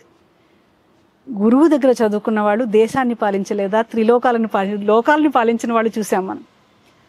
అంటే ఇక్కడ ఏం జరుగుతుంది, ఎవరిని గౌరవించాలి, ఎవరిని గౌరవించకూడదు, నువ్వు ఏం చేయాలి, ఏం చేయకూడదు. అందులో పిల్లలు ఏంటమ్మ, ఫర్ ఎగ్జాంపుల్ కమ్యూనిజంలో ఒక మాట చెప్పుకుందాం మనం, ఇప్పుడు కమ్యూనిజం గురించి మాట్లాడారు కాబట్టి. వాళ్ళు ఏంటి కమ్యూనిజం ఏంటి, వాళ్ళ ఇదేంటి, ఈక్వల్గా ఉండాలి, అందరికి ఈక్వల్ ఉండాలి, నీకుంటే నాకు పంచి, నాకుంటే నువ్వు పంచి, ఉన్నదంతా ఇచ్చేసి. సరే ఒక 10వ క్లాస్ తీసుకున్నామమ్మా, ఒక్కొక్క మానసిక స్థాయి ఒక రకంగా ఉంటుంది. ఒకటి 40 మార్కులు తెచ్చుకుంటాడు, ఒక 100 మార్కులు తెచ్చుకుంటాడు. అన్నీ తీసి మనం ఈక్వల్గా పంచి ఇచ్చే వాళ్ళకి ఎలా అవుతుంది? అంటే వాళ్ళ మానసిక స్థాయిని పట్టు, వాళ్ళకున్న శక్తియుక్తులను పట్టు ఒకడు పని బాగా చేయగలడు, ఒక బాగా రాయగలడు. వాళ్ళ శక్తియుక్తులను బట్టి అక్కడ నడవాలి తప్పనిచ్చి ఏంటి ఏది వాళ్ళ కమ్యూనిజం ఐడియాలజీ వాళ్ళకన్నా అర్థమవుతుందో లేదో నాకైతే అర్థం కాదు. ఎక్కడ ఈక్వాలిటీ కావాలి, నువ్వు ఏమి తీసి ఏమి చేయాలనుకుంటున్నావు అనేది వాళ్ళకి ముందు క్లారిటీ తెచ్చుకుంటే బాగుంటుంది అనేది నా స్కూల్ వ్యవస్థ గురించి మాట్లాడుకుంటాం. ఏం మార్పులు రావాలి మనకి? మనం మెకాలే విధానం అంటాం కదా, మెకాలే విధానంలో ఏం చేస్తున్నారు, ఎందుకు ఈ విధానాన్ని పెట్టిపోయాడు? వాడు మనల్ని పరిపాలిస్తున్నాడు, వాడికి ఎవరు కావాలి, వాడికి పని చేసే వ్యక్తి కావాలి. వాడికి పనోడర్ ఎలా తయారవ్వాలో ఆ ఎడ్యుకేషన్ సిస్టమ్ బట్టి వాడికి చాకరీ చేయించుకోవడానికి చేసే వ్యవస్థని మార్చుకోలేని పరిస్థితిలో ఉన్నాం మనం. గవర్నమెంట్స్ వచ్చి ప్రపోజల్స్ పెట్టినా మన ఎడ్యుకేషన్ సిస్టమ్ మారాలన్నా ఉన్నారు కదా ఈ సో కాల్డ్ ఇజమ్స్ అందరూ వచ్చి లేదు దీన్ని మార్చడానికి లేదండి, ఎందుకంటే ప్రజలు మేలుకోవడం వాళ్ళకి ఇష్టం ఉండదు కదా. కాబట్టి ఏ మార్పులు రావాలి మనకి? ఈ వ్యక్తి నిర్మాణం ఏదైతే అనుకున్నామో, నువ్వు ఈ 10వ తరగతి అయిన తర్వాత నిజంగా సమాజంలో వచ్చి నువ్వు నిలబడగలవా, వ్యక్తిగా నిలబడగలవా, మంచి చెడులు గమనించగలవా, అంటే ఈ మానసిక స్థాయి కనీసం మార్కులు రాకపోతే కనీసం బతకడానికైనా నువ్వు నేర్చుకోగలవా అనే చదువులు అయితే ఖచ్చితంగా రావాలమ్మా. ఇందులో మన చరిత్ర అత్యంత ఘోరాతి ఘోరంగా వక్రీకరించబడిన భారత చరిత్ర తిరిగి పిల్లలకు చెప్పగలగాలి. ఏం చెప్తున్నారు, ఏం చదువుతున్నారు? నాకు తెలిసినంత వరకు మేము కొన్ని ఫ్యామిలీస్ కాకుండా కొంతమంది స్వతంత్ర పోరాటం చేసిన వాళ్ళ మొహాల పేర్లని తెలుసు. ఇప్పుడు పిల్లలకు అసలు ఆ చాప్టర్స్ కూడా లేవు. చాలా స్ట్రాటజిక్గా ఇవన్నీ కూడా మన చదువుల్లోంచి తీసివేయబడ్డాయి. ఎప్పుడు గౌరవిస్తాం? మీ నాన్నని ఎందుకు గౌరవిస్తామా మనం? నాన్న నా కోసం ఉన్నాడు, నా కోసం కష్టపడ్డాడు అన్న గౌరవం ఉంటే నాన్నను గౌరవిస్తాం. అదే నీ దేశం కోసం ఎవరు పోరాడిన వాళ్ళు ఎవరు అంటే, నీ పక్కింటి రోజు ఫీజు కట్టాడంటే నాన్న మీద గౌరవం ఎందుకు వస్తుంది? వీడికి ఎవరో వచ్చాడు నీ ఆకలి తీర్చాడంటే తండ్రి మీద గౌరవం ఎందుకు వస్తుంది? అలానే మన చరిత్రలో నిజంగా ఈ చరిత్ర నిలబెట్టింది ఎవరు, మన స్వతంత్రం కోసం పోరాడింది, అసలు స్వతంత్రంకి పోరాడాల్సిన పరిస్థితి ఎందుకు వచ్చింది? మరి ఇంత అద్భుతమైన దేశాన్ని, ఇంత సాంప్రదాయబద్ధంగా సంస్కృతిబద్ధంగా ఉన్న దేశము పరాయి పాలనలోకి ఎందుకు వెళ్ళింది? ఇప్పుడు ఇంచుమించు అలాంటి పరిస్థితులు వస్తున్నాయనిపిస్తుంది నాకు. నిజంగా మనసుకు అనిపిస్తుంది. చిన్నప్పుడు అనుకునేవాళ్ళం అంత గొప్ప రాజులు ఎందుకు కొట్టుకు చచ్చారు అని. ఎందుకంటే డివైడ్ అండ్ రూల్. ఇప్పుడు ప్రభుత్వాలు ఏం చేస్తున్నాయి? అదే డివైడ్ అండ్ రూలే చేస్తున్నాయి. కులాలుగా డివైడ్ చేస్తున్నాయి, మతాలుగా డివైడ్ చేస్తున్నాయి, భాషలుగా ఈ మధ్య ఇంకా ఘోరం చూస్తున్నాం. భాషలు భాషాభిమానం ఉండాలి అనుకున్నాం నిజంగా, కానీ భాష పేరు పైన కొట్టుకు రావాలి అనుకోలేదు. విడదీయడానికి ఇంకొక ఆయుధం దొరికినట్టు అనిపిస్తాం. ఇదే కదా చరిత్రలో జరిగింది. అదే చరిత్ర మన తిరిగి ప్రజలు గమనించగలగాలి. సో ఈ మన ఇంకొకటి మనం అనుకుంటాం, చరిత్ర ఎందుకు తెలుసుకోవాలంటారు? మీ మాటలో వినాలంటే చరిత్ర ఎవరైనా చరిత్ర ఎందుకు తెలుసుకోవాలి? ఎంత వైభవంగా ఉంది, ఎంతో గొప్పవాళ్ళు ఉన్నారు, ఏంటి అంటే వాళ్ళని చూసి ఏంటి మీరు అందరు పనికిరాడు, మీకు అసలు సంస్కృతి లేదు. ముఖ్యంగా భారతీయ చరిత్ర విషయానికి వచ్చినట్టయితే ఈ రోజు మనం చదువుకున్నటువంటి ఏదైతే ఈ రోజు మన చరిత్ర పుస్తకాల్లో ఉన్నది కావచ్చు, చివరికి గూగుల్లోని నమ్ముకున్నా కూడా భారతదేశానికి భారతీయులకి అసలు అడుక్కునే వాళ్ళు వీళ్ళు బయట ఎవరు రాకపోతే ఇక్కడ అడుక్కు తినేటోళ్ళు అనే నానుడిలో నడుపుతా ఉంటది వ్యవస్థ అంతా. ఇక్కడ ఒక్క ప్రశ్న ఏంది అంటే, అట్లా అనుకునే వాళ్ళందరికీ కూడా మనం అడుక్క తింటా ఉంటే బయటోడు పైకి యుద్ధానికి ఎందుకు వచ్చిండు, దోసుకుపోవడానికి ఎందుకు వచ్చిండు? వాడు మనతో పాటు అడుక్క తినడానికి వస్తాడా? బయటోడు మన దగ్గర ఏదో ఉంటే తీసుకెళ్ళడానికి వస్తాడు కదా. ఆ మాత్రం కామన్ సెన్స్ లేకుండా వాడు ఎవడో చెప్పింది దాన్ని పట్టుకుని వీళ్ళందరూ కూడా అదే మాట్లాడుతూ ఉంటారు. వాళ్ళు వచ్చేదాకా మనకు బుద్ధి లేదు, వాళ్ళు వచ్చేదాకా మనకు నాగరికత లేదు, మనకు సమాజం గురించి తెలియదు. వాడు ఎవడో వచ్చి మన దేశం కనిపెట్టిండు అని చెప్పి మన పుస్తకాలలో ఉంటది. దేశాన్ని కనిపెట్టింది దరిద్రులారా అంతే కదా. ప్రపంచానికి బట్ట కట్టును రానప్పుడు మన వాళ్ళు పట్టు చీర కట్టున్నారు. అది మన వ్యవస్థ. అత్యద్భుతమైన నావిక వ్యవస్థ ఉండేది. ఒక్కొక్కప్పుడు మొత్తం సముద్రాన్ని శాసించిన దేశం ఇది. మనం అంటాం కదా, ఈ స్పైసెస్ కి పుట్టినిల్లు అంటారు. మనం ప్రపంచ దేశాలకి ఈ సరుకులు మోసుకోవడంలో పోతే నాగరికతను మోసుకెళ్ళి నేర్పించిన దేశం ఇది. నాగరికతని నేర్పించడమే కాదు, సంస్కృతిని నేర్పించింది, సాంప్రదాయాలు నేర్పించింది, మనిషిగా నువ్వు ఎలా బతకాలో నేర్పించింది. అక్షరం ముక్క రానప్పుడు విశ్వవిద్యాలయాలు వెలిసాయి. ఇక్కడ విశ్వవిద్యాలయాలు తగలబెడితే నెలలు కాలాయని తెలుపుకున్నాం. ఆ సంపద ఈ రోజే ఉంటే ఇంకా ఉంది. సంపద ఎక్కడుంది? మేధావుల మెదడులో ఉంది, గ్రంథ రూపాల్లో ఉన్నాయి, అక్షర రూపాల్లో ఉన్నాయి. ఇవన్నీ వెలికి తీసి ఆ వ్యవస్థని తీసుకొచ్చి చదువుల్లో గనక నిర్లక్ష్యం చేయగలిగితే గౌరవంగా నా దేశం అంటూ పెరిగే పరిస్థితి పిల్లలకు వస్తుంది. దీంతో పాటు ఇంకొక విషయం ఖచ్చితంగా చరిత్ర ఎందుకు తెలుసుకోవాలనుకుంటారు? ఎందుకు చేర్చే ప్రయత్నం చేయాలంటమ్మా, ముఖ్యంగా మన పూర్వీకులు అంటే చిన్న ఎగ్జాంపుల్, నేను ఒక ఇంట్లో ఉన్నాను, మా నాన్న ఏం చేశాడు, మా తాత ఏం చేశాడు అని తెలిసినప్పుడు ఆటోమేటిక్గా మనకంటూ ఏం చేయాలి అనే ఒక భావన వాని మనసులో కలుగుతుంది. ఒక దిశ ఆటోమేటిక్గా, అరే మా నాన్న ఇట్లా చేస్తుండే, నేను అది చేయొద్దేమో, మా నాన్న చేయలేదు ఏ రోజు, నిన్న చేయకుండా ఇలాగే వెళ్ళాలి అనే ఒక భావన మీ లోపల కలుగుతుంది. నువ్వు ఎవడో ఏదో చెప్పాల్సిన అవసరం లేదు, దాన్ని చాలా పకడ్బందీగా మనకు దూరం చేస్తారు అనేది అది తీసుకొచ్చి మళ్ళీ మన విద్యా వ్యవస్థలో ఏం పెట్టాలన్నారు కదా, ఇవి పెట్టవలసినవి. ఇక్కడ వ్యక్తి నిర్మాణం జరుగుతుంది. ముందు ఆ న్యూనత నుంచి పోవాలి. నేను భారతీయుడిని చెప్పుకోవడానికి న్యూనత ఏంటి? అసలు అఖండ వైభవంతో ఉన్న ఈ సాంప్రదాయంలో పుట్టడమే నీ అదృష్టం, ఈ నేల మీద పుట్టడమే అదృష్టం అంటాం కదా మనం. వేదభూమి, ధర్మభూమి, కర్మభూమి, ఇటువంటి భూమిలో పుట్టడం నీ అదృష్టం అనుకునే స్థాయి నుంచి నీ దౌర్భాగ్యం, నువ్వు గడప దాటి వెళ్ళిపోని దేశాలు పంపించేసిన తల్లిదండ్రులను చూసామా? ఈ రోజు మనం చూస్తుంటే ఏ దేశంలో చూసినా భారత మూలాలు కనిపిస్తా ఉంటాయి. మన రాముడి చరిత్ర కనిపిస్తా ఉంటది, మన కృష్ణుడి చరిత్ర కనిపిస్తా ఉంటది, వీళ్ళందరి మన దేవుల విగ్రహాలు కనిపిస్తా ఉంటాయి. కొన్ని వేల సంవత్సరాల క్రితం అక్కడ తవ్వి కనిపిస్తా ఉంటారు, చూస్తా ఉంటాం. మన శ్రీశేఖర్ గురించి మన వాళ్ళు మోసుకు వెళ్ళారు ఈ సంస్కృతిని. పట్ట కట్టడం రాని, తిండి రానప్పుడు, భాష రానప్పుడు ఈ సంస్కృతం ఆధారం చేసుకుని మన వనరులని, మన సంపదనలతో పాటు సంస్కృతిని పంచి వచ్చాము. అదంతా సంస్కృతి మొదలైంది మన సనాతన ధర్మంతో. ఇంకొక పదం నేను ఇక్కడ యాడ్ చేసి తెలుసుకున్నాను. ఇది ఇందులో ఎందుకు చరిత్ర తెలుసుకోవాలంటే, తప్పులు పునరావృతం కాకూడదు. ఎందుకంటే పెద్దలు తప్పు చేశారు. అంత గొప్ప గొప్ప రాజులు, రాజ్యాలు, ఏకచక్రాధిపత్యం వధించిన వాళ్ళందరూ ఎందుకు మాయలో పడ్డారు? ఎవడో వచ్చి చెప్పి నీ గురించి చెప్పే పరిస్థితుల్లో నువ్వు ఎందుకుంటున్నావు? చరిత్ర మరలా పునరావృతం కాకూడదంటే చేసిన తప్పులు మరలా చేయకూడదు. నాకు అనిపిస్తుంది మరలా అదే పరిస్థితి ఏర్పడుతుంది. మరలా మన సనాతన ధర్మం కోసం పోరాడుతున్నాం, మన ఉనికి కోసం పోరాడుతున్నాం, భాష కోసం పోరాడుతున్నాం, వేషం కోసం పోరాడుతున్నాం, ఆహార నియమాల కోసం పోరాడుతున్నాం. ఇవన్నీ తిరిగి రావాలంటే చరిత్రని తెలుసుకోవాలి. ఆ చరిత్ర తెలుసుకోవడంతో పాటు చరిత్రలో జరిగిన తప్పులు పునరావృతం. మనకు తెలిసి ఎన్ని తప్పులు జరిగాయి. దేశం తిరిగి, ఇది స్వాతంత్రం వచ్చిందన్న పదమే నాకు నచ్చదు. ఎందుకు చాలా కష్టంగా ఉంటుంది. ఎవరో మనకు స్వాతంత్రం ఇవ్వడం ఏంటి? ఎవరు ఇవ్వడం ఏంటి? అంటే బేసిక్ ఏంటంటే పదాలు బాధిస్తాయి, బాగా బాధిస్తాయి. అందుకోసమే ఇప్పుడు ఏదైనా కూడా మన గురించి మనం చెప్పుకుంటే బాగుంటది. మన గురించి పక్కోడు బుక్ రాస్తే ఎట్లుంటది, వాటికి నచ్చినట్టుగా రాస్తాడు. అది మళ్ళీ మనం చదివితే అక్కడ విషయం అర్థమవుతుంది. అదే ఇక్కడ జరిగింది. ఏసమ్మా బాగుంది, చాలా బాగుంది మీతో మాట్లాడడం. అండ్ ఇప్పుడు సేవాభారతి ఏం చేయబోతుంది నెక్స్ట్? సేవాభారతిది ఏకైక లక్ష్యం, ఎవరైతే నిజమైన అవసరం ఉన్న వాళ్ళను ఆ చివరి మనిషి కూడా సమాజంలో కలవాలి. అది ఎంత సమయం పడుతుందో ఈ పోరాటం మాత్రం ఆగదు. అది మనం ఈక్వాలిటీ అనండి, దాని సామాజిక న్యాయం అనండి, దానికి ఏ పేరైనా పట్టింది. అది ఈ సమాజ స్రవంతిలో అందరూ ఇది సెక్యులరిజం, దీన్ని వదిలిపెట్టి సెక్యులరిజంకి మన వాళ్ళు చెప్పే నిర్వచనాలు చూస్తే బాధేస్తుంది అని కోరుకునే ఏకైక ధర్మం సనాతన ధర్మం. ఈ ధర్మ స్రవంతిలో ప్రతి మనిషి కలవాలి. బాగుంది అండి. ఇంకొకటి, నేను యాక్చువల్గా మీతో ఈ ప్రయాణంలో కొంతమేర కిషోరి వికాస్ కేంద్రాల్లో కూడా రావడం జరిగింది.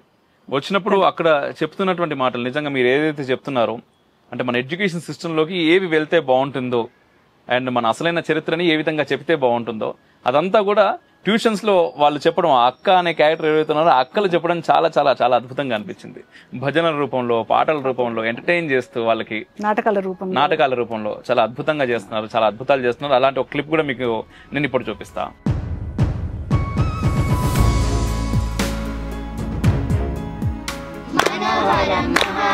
రామచంద్ర భజనం మరవరాదు మళ్ళీ రాదు మనకి అవకాశం, మరవరాదు మళ్ళీ రాదు మనకి అవకాశం.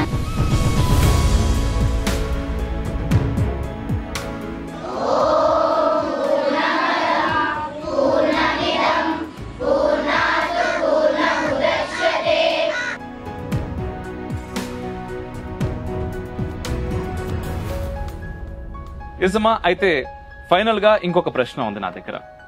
ఇప్పుడు సేవా భారతికి సంబంధించి ఒక అద్భుతమైనటువంటి ఎన్జిఓ ఇది.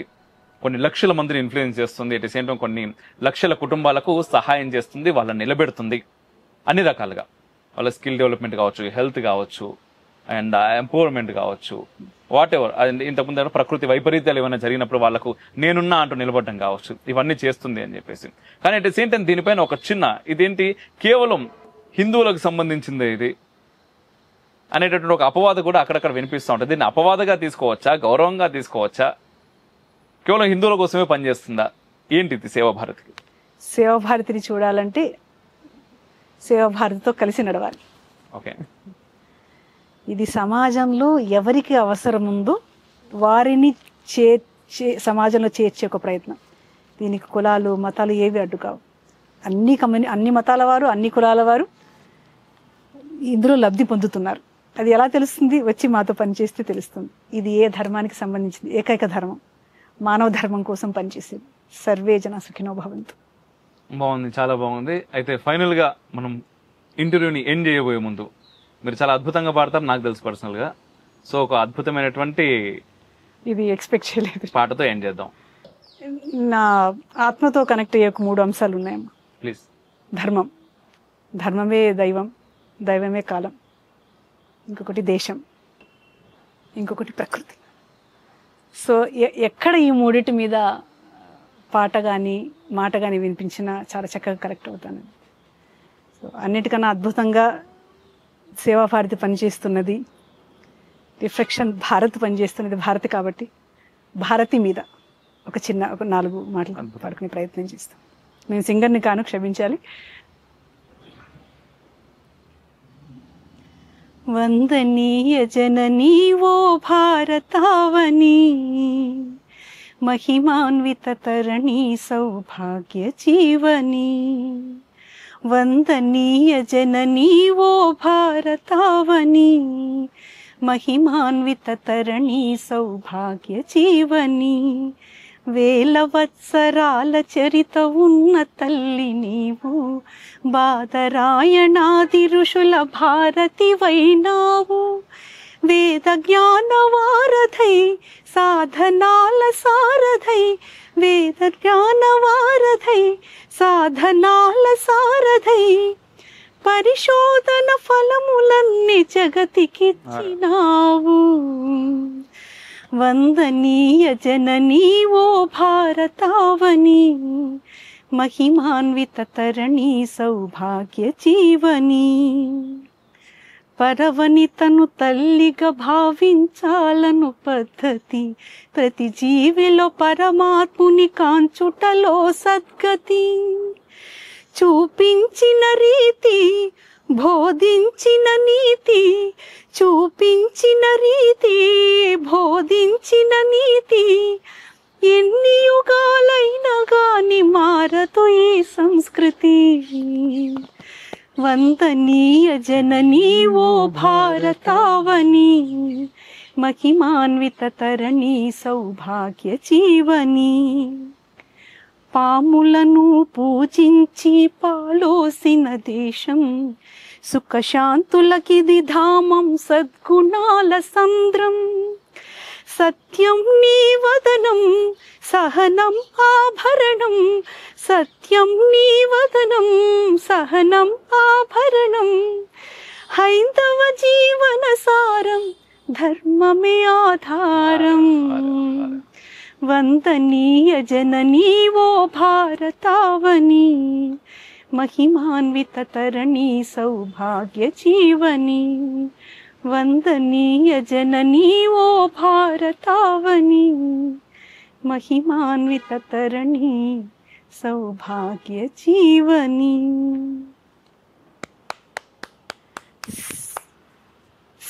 సకల సాంప్రదాయ సంస్కృతి మేళవించిన పాట. ఈ ఒక్క పాట అంటే భారతదేశం ఏంటి అర్థం. ఒక్క పాట చాలు, ఒక్క పాట చాలు. భారతదేశం ఏంటి, సనాతన ధర్మం ఏంటి చెప్పడానికి ఒక్క ఆధారం చాలు. ఎస్, ధర్మమే ఆధారం. ధర్మమే ఆధారం ఈ భారతీయతకి, భారతదేశానికి. చాలా అద్భుతమైన పాట అమ్మా, చాలా అద్భుతమైనటువంటి కన్వర్సేషన్ జరిగింది మీతో ఈరోజు. అండ్ మీ అమూల్యమైనటువంటి సమయాన్ని రిఫ్లెక్షన్ భారత్కి వెచ్చించినందుకు మరొకసారి ధన్యవాదాలు. అయితే last but not least, reflection Bharat వీక్షకులకి ఏం చెప్పాలనుకుంటున్నారు? అండ్ రిఫ్లెక్షన్ భారత్ గురించి మీ నోట ఒక మాట. రిఫ్లెక్షన్ భారత్ ద్వారా చెప్పగలిగి, భారతదేశంలో పుట్టినందుకు గర్వించాలి. భారతదేశంలో పుట్టినందుకు గర్వించడమే కాదు, భారతదేశంలో ఉన్న ధర్మాన్ని పాటించినందుకు గౌరవించాలి. భాషని పాటించాలి. ఇది నువ్వా నేనా, ఈ ధర్మం ఆ ధర్మం ఆ మత కాదు. ఎందుకంటే ఇక్కడ పుట్టి ఇక్కడ పెరిగిన వాళ్ళందరూ ఈ తల్లిని గౌరవించడం తప్పనిసరి. ఇది ప్రతి ఒక్కరూ అలవరుచుకొని తీరాలి. ఎందుకంటే ఎప్పుడైతే నా అనుకుంటామో అక్కడ బాంధవ్యం ఏర్పడుతుంది. దేశమైన అది అనుకున్నప్పుడు ఇంకా నువ్వు నీకు కానట్టే. ఇది కామన్గా చెప్పదలుచుకున్నది. కుటుంబ వ్యవస్థ గురించి నేను ప్రత్యేకించి తల్లికి, తండ్రికి, బిడ్డకి, సమాజానికి ఒక్కొక్క మాట సపరేట్గా చెప్తాను. చెప్పండి. ఈ మధ్య తల్లులలో వస్తున్న పోకడ చాలా బాధాకరం. ప్రపంచానికి నిర్దేశించిన కుటుంబ వ్యవస్థ చూసిన దేశం ఇది. కుటుంబ వ్యవస్థనే ధర్మమని, కుటుంబ వ్యవస్థనే ఆధారమని పాశ్చాత్యులు కూడా కళ్ళు మూసుకొని ఇప్పుడు ఈ ధర్మం వైపు వస్తున్నారు, ఈ కుటుంబ వ్యవస్థ వస్తున్నారు. కానీ ఇప్పుడు చూస్తున్న పరిస్థితులు తల్లుల పాత్ర క్షమించాలి దిగజారుతూ ఉందన్న చెప్పడానికి చాలా బాధగా ఉంది. అంటే అన్నిటికన్నా సురక్షితమైన స్థానం ఏది బిడ్డకి? తల్లి ఒడి. తల్లి ఒడి సురక్షితం కాకపోతే ఇంక ప్రపంచంలో బిడ్డ ఎక్కడ సురక్షితంగా ఉండగలదు? అంటే బిడ్డలకి విషం ఇచ్చి చంపే తల్లి, భర్తని చంపే తల్లి నిజంగా ఈ నెల నుంచి పుట్టుకొని వచ్చారా? ఎక్కడి ప్రభావం ఇది? తల్లులందరూ దయచేసి గమనించండి. అమ్మ త్యాగం, అమ్మ ప్రేమకు రూపం, నాన్న అమృతం. దయచేసి మీ బిడ్డలకి నాన్నలని దూరం చేయకండి. తల్లులు, మీ పాత్ర ఎంత ముఖ్యమో నాన్న పాత్ర నీ బిడ్డకి, సమాజానికి అంతే ముఖ్యం. ప్రకృతిలో తల్లిదండ్రుల పాత్రలు సమానమైనవి. ఇందులో ఏమన్నా తేడా వస్తుంటే గమనించండి. తల్లులు మారండి. మీరు మారకపోతే దేశం దశ దిశ మార్చే శక్తి ఎవరికీ లేదు. మార్చాలన్నా దాన్ని కోల్చాలన్నా తల్లికే సాధ్యం. మరి ఈ వ్యవస్థ రావడానికి కొంచెం ముందుకెళ్తే మనం మన ఈ ఓకిజం కావచ్చు కాక, ఫెమినిజం కావచ్చు కాక పుట్టుకొచ్చిన దానికి ఒక కారణం నేను చెప్పదలుచుకున్నాను. కానీ పరిస్థితి ఇప్పుడు మారింది. తండ్రులు, మీరు నీ పక్కన ఉన్న తల్లిని గౌరవించిన రోజున సమాజంలో నీకు గౌరవం దొరుకుతుంది. మన పిల్లలు, మన ఆడబిడ్డలు మన సమాజంలో సేఫ్గా లేరని మనమే చెప్పుకుంటే పక్కవాడు మన బిడ్డల మీద అధికారం చెలాయించడానికి తెలుస్తుందా? ఈ కన్వర్షన్స్ రూపము కావచ్చు కాక, ఈ ధర్మబుద్ధని ఆ ధర్మంలో పోవడానికి కావచ్చు కాక, నీ పాత్ర అంతే ముఖ్యం. తల్లిదండ్రులు ఇద్దరు కూర్చొని పిల్లలకి సమయం ఇవ్వండి, దయచేసి సమయం ఇవ్వండి. ఎందుకు బిడ్డలు ఎలా మారిపోతున్నారు? ఇంటిలో మీరు సమయం ఇవ్వకపోవడం వలన తల్లిదండ్రులు ఇప్పుడు మళ్ళా మనకి ఆ కుటుంబ వ్యవస్థ రాకపోవచ్చు. శాటిలైట్ కుటుంబంలో తల్లి తండ్రి బిడ్డలు వారాల తరబడుకొని చూసుకొని కుటుంబాలు నాకు తెలుసు. సో చెప్పండి, మీ ధర్మం ఏంటో చెప్పండి, మీరేంటో చెప్పండి. ఈ పిల్లల్ని దయచేసి కాపాడుకోండి. సమాజానికి ఇంకొక పెద్ద సూచన, సమాజం అంటే ఎవరు? ఇదే కుటుంబాలు కదా. సమాజం చాలా జాగ్రత్తగా గమనించాలి. సమాజం అంటే మళ్ళా మనమే. కుటుంబ వ్యవస్థకి దూరమైన సమాజము దేశాన్ని కాపాడుకోలేదు. కాబట్టి సమాజం కూడా విపరీత పోకడలకు పోకుండా, ప్రత్యేకించి యువత అంటాం కదా, మనం చాలా యంగ్ దేశం అంటాం మనం. బంగారు తండ్రులు మీరు మారండి. ఇక్కడ 2 వర్గాలు నడుస్తున్నాయి. మనం ఏం చెప్తున్నాం? టెక్నాలజికల్గా అద్భుతంగా భారతదేశం వెళ్తోంది. అది ఒక వర్గం. చదివే పిల్లలు చదువుతున్నారు, దేశం కోసం పాటుపడుతున్నారు. ఇంకొక వర్గం ఉంది, వ్యసనాలు. మన హైదరాబాదే ఉదాహరణ. లేనిపోని అలవాట్లు. ఈ అలవాటం లేదు. ఇదేంటి మరి? ఏది మంచి, ఏది చెడు, ఏది మోడర్నిజం, ఏది వెస్టర్నిజం తెలియని పరిస్థితుల్లో యువత కొట్టుమిట్టాడుతోంది. Please select your ideal. నీ తల్లిదండ్రులకు మించిన ఐడియలిజం లేదు. నిజంగా నువ్వు ఐడియలిజం తీసుకుంటావా? వాడి నిజ జీవితంలో జరిగే కార్యక్రమాల్ని నీకు నీ ఐడియల్లో ఒక హీరోని అనుకుందామ్మా. హీరో నిజంగా ఏదైనా సత్కార్యం చేస్తుంటే దాన్ని ఐడియలిజం కింద తీసుకోండి. చదవండి. దేశానికి మీ అవసరం చాలా ఉంది. ప్లీజ్ మనుషులుగా మారండి. ఏసమ్మా, ఇప్పుడు కుటుంబ వ్యవస్థ గురించి ఎంత అద్భుతంగా చెప్తున్నారు. ఒక్కసారి మీ కుటుంబం గురించి. మా వారు కూడా డెంటిస్టే. నేను ఎలా డెంటిస్ట్, వారిని డాక్టర్ పార్థసారథి. సేవ చేయడానికి మేము మార్గాలు ఎన్నుకున్నాము. మనం అనుకున్నాం కదా, వ్యక్తిగా చేసేది కొంత ఉంటుంది, సంస్థగా చేసేది కొంత ఉంటుంది. సో నేను ఎలా సేవ వైపు వచ్చి సమాజానికి సేవ చేసే ప్రయత్నంలో ఉన్నామో ఇంకా చేయవలసింది చాలా ఉంది. ఇది కేవలం అడుగు మాత్రమే. వారు పాలిటిక్స్ వైపున వెళ్ళారు. ఆయన కూడా డెంటిస్ట్, మీరు చెప్పినట్టుగా పార్థ డెంటల్ వ్యవస్థాపన అయిన తర్వాత సమాజానికి సేవ చేసే మరొక మార్గం పాలిటిక్స్ అన్నది. పాలిటిక్స్కి రకరకాల నిర్వచనాలు మనమే చెప్పుకున్నాం. ఎక్కడైతే నిర్ణయాత్మకమైన శక్తి ఉంటుందో సమాజంలో మార్పు త్వరగా తీసుకొచ్చే అవకాశం ఉంటుందని నమ్మి ఆయన పాలిటిక్స్ వైపు వెళ్ళారు. ప్రస్తుతం ఆదోనికి ఎమ్మెల్యేగా ఉన్నారు. నాకు 2 బంగారు తండ్రులు. ప్రతి తల్లి కూడా తన బిడ్డ బంగారు తండ్రి అని చెప్పేలాగా తండ్రులు అందరూ తయారవ్వాలని నా విజ్ఞప్తి. ప్రత్యేకించి యువతకి, పాపలకు కూడా బంగారు తల్లులు బంగారు తండ్రులే ఇక్కడ ఉండేది, కానీ ఏదో ఇన్ఫ్లుయెన్స్ వల్ల తయారవుతున్నారు. వీళ్ళు కూడా డాక్టర్ వృత్తిలోనే వస్తున్నారు. పెద్ద బాబు డెంటల్ చేస్తున్నాడు, ఫైనల్ ఇయర్లో ఉన్నాడు హైదరాబాద్లోనే మల్లారెడ్డి డెంటల్ కాలేజ్లో. చిన్న బాబు మెడిసిన్ చేస్తున్నాడు, విశాఖపట్నంలో సెకండ్ ఇయర్ చదువుతున్నాడు. ఇది నా అందమైన కుటుంబం, అందమైన భారతంలో అందమైన కుటుంబం. మీ అమ్మ అండ్ నాన్నగారి గురించి? నేను తిరుమలలో పుట్టి పెరిగానమ్మ. వెంకన్న పాదాల చెంత పుట్టి పెరిగిన అవకాశం ఈ జన్మకి దక్కింది. నాన్నగారు బిజినెస్ చేసేవారు, ప్రస్తుతం శివైక్యం ఆయన. అమ్మగారు ఉన్నారు, చాలా ఆరోగ్యం, 85 సంవత్సరాలు, చాలా ఆరోగ్యంగా ఉన్నారు. కేవలం భారతదేశంలో నడవవలసిన పద్ధతిలో నడిచారు కనుక 85 సంవత్సరాలు ఇంకా ఆరోగ్యంగా ఉన్నారు. నాకు 2 అక్క, చెల్లెలు, తమ్ముడు ఉన్నారు. అద్భుతం, బాగుందమ్మా, చాలా బాగుంది. అండ్ ఫైనల్గా రిఫ్లెక్షన్ గురించి మీ మాటల్లో. నేను దాటి, నా కుటుంబం దాటి సమాజం వైపు ఆలోచించే వ్యవస్థలో అక్షరాల మీరున్నారని మనస్ఫూర్తిగా మేము నమ్ముతున్నాం. మిమ్మల్ని ఆదర్శంగా తీసుకొని, అంటే నేను కాదు, నేనంటే సమాజం, నేనంటే ధర్మం, నేనంటే దేశం, నేనంటే దైవం కూడా. ఎందుకంటే ఆ దైవ స్థానము కాబట్టి మన దేశం ఇన్ని దాడులు, ఇంత ప్రయాణం, ఇంత అల్లకల్లోలం జరిగిన ఆ శక్తి వల్లనే మిగిలింది. దానికి నిలువెత్తు నిదర్శనం రిఫ్లెక్షన్ భారత్. అంటే భారత్ని రిఫ్లెక్ట్ చేసే ప్రయత్నం చేస్తున్నారు. ఈ పేరే అద్భుతం. ఇదే రిఫ్లెక్షన్ ఈ ఈ ఈ సమాజాన్ని మార్చగలిగి భారత నిర్మాణంలో ప్రత్యేక పాత్ర పోషించాలని మనస్ఫూర్తిగా కోరుకుంటున్నాను. ఈ రిఫ్లెక్షన్ భారత్ని ఫాలో అయ్యే సబ్స్క్రైబర్స్ అందరూ కూడాను నిజంగా మనం అందరూ అదృష్టవంతులమే. ఎందుకంటే సోషల్ మీడియాలో ఓపెన్ చేస్తే 2 సెకండ్స్ కళ్ళు తెరిచి చూడలేని పరిస్థితి ఉన్నప్పుడు, లిబరలిజం, ఏయిజం, ఆయిజం ఉన్నప్పుడు భారతిజం, నేషనలిజం వైపు మీరు చేస్తున్న కృషి అద్భుతంగా ఉంది. మీ ప్రయాణం ఇంకా అత్యద్భుతంగా సాగాలి. యువతని ఇలానే మోటివేట్ చేస్తూ ఉండండి. యువతని కాదు, తల్లిదండ్రులు కూడా మోటివేషన్ రావాల్సిన పరిస్థితి ఉంది. మీరు యువతను మోటివేట్ చేస్తే యువత తల్లిదండ్రులు మోటివేట్ చేసే పరిస్థితిలో ఉన్నాం.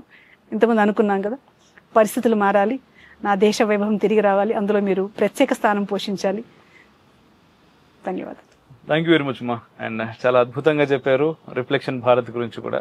ఖచ్చితంగా మీ అందరి నమ్మకాన్ని వమ్ము చేయకుండా ముందుకు వెళ్ళే ప్రయత్నం చేస్తాం. దిగ్విజయ భవ. అండ్ ఈ వీడియో మీకు ఎలా అనిపించిందో కామెంట్ల రూపంలో తప్పకుండా తెలియజేయండి అబ్బా. ప్రతి కామెంట్ నేను చదివే ప్రయత్నం చేస్తాను. అండ్ విషయాలు చాలా అద్భుతమైనటువంటి విషయాలు మాట్లాడినాం కదా, ఖచ్చితంగా అందరికీ ఉపయోగపడేటటువంటి విషయాలు ఎన్నో ఉన్నాయి దీంట్లో. సో మీరు ఎక్కించుకోండి, 10 మందికి చెప్పే ప్రయత్నం చేయండి. ఏం చెప్తాంలే అనుకుంటే షేర్ చేయరు. జై హింద్.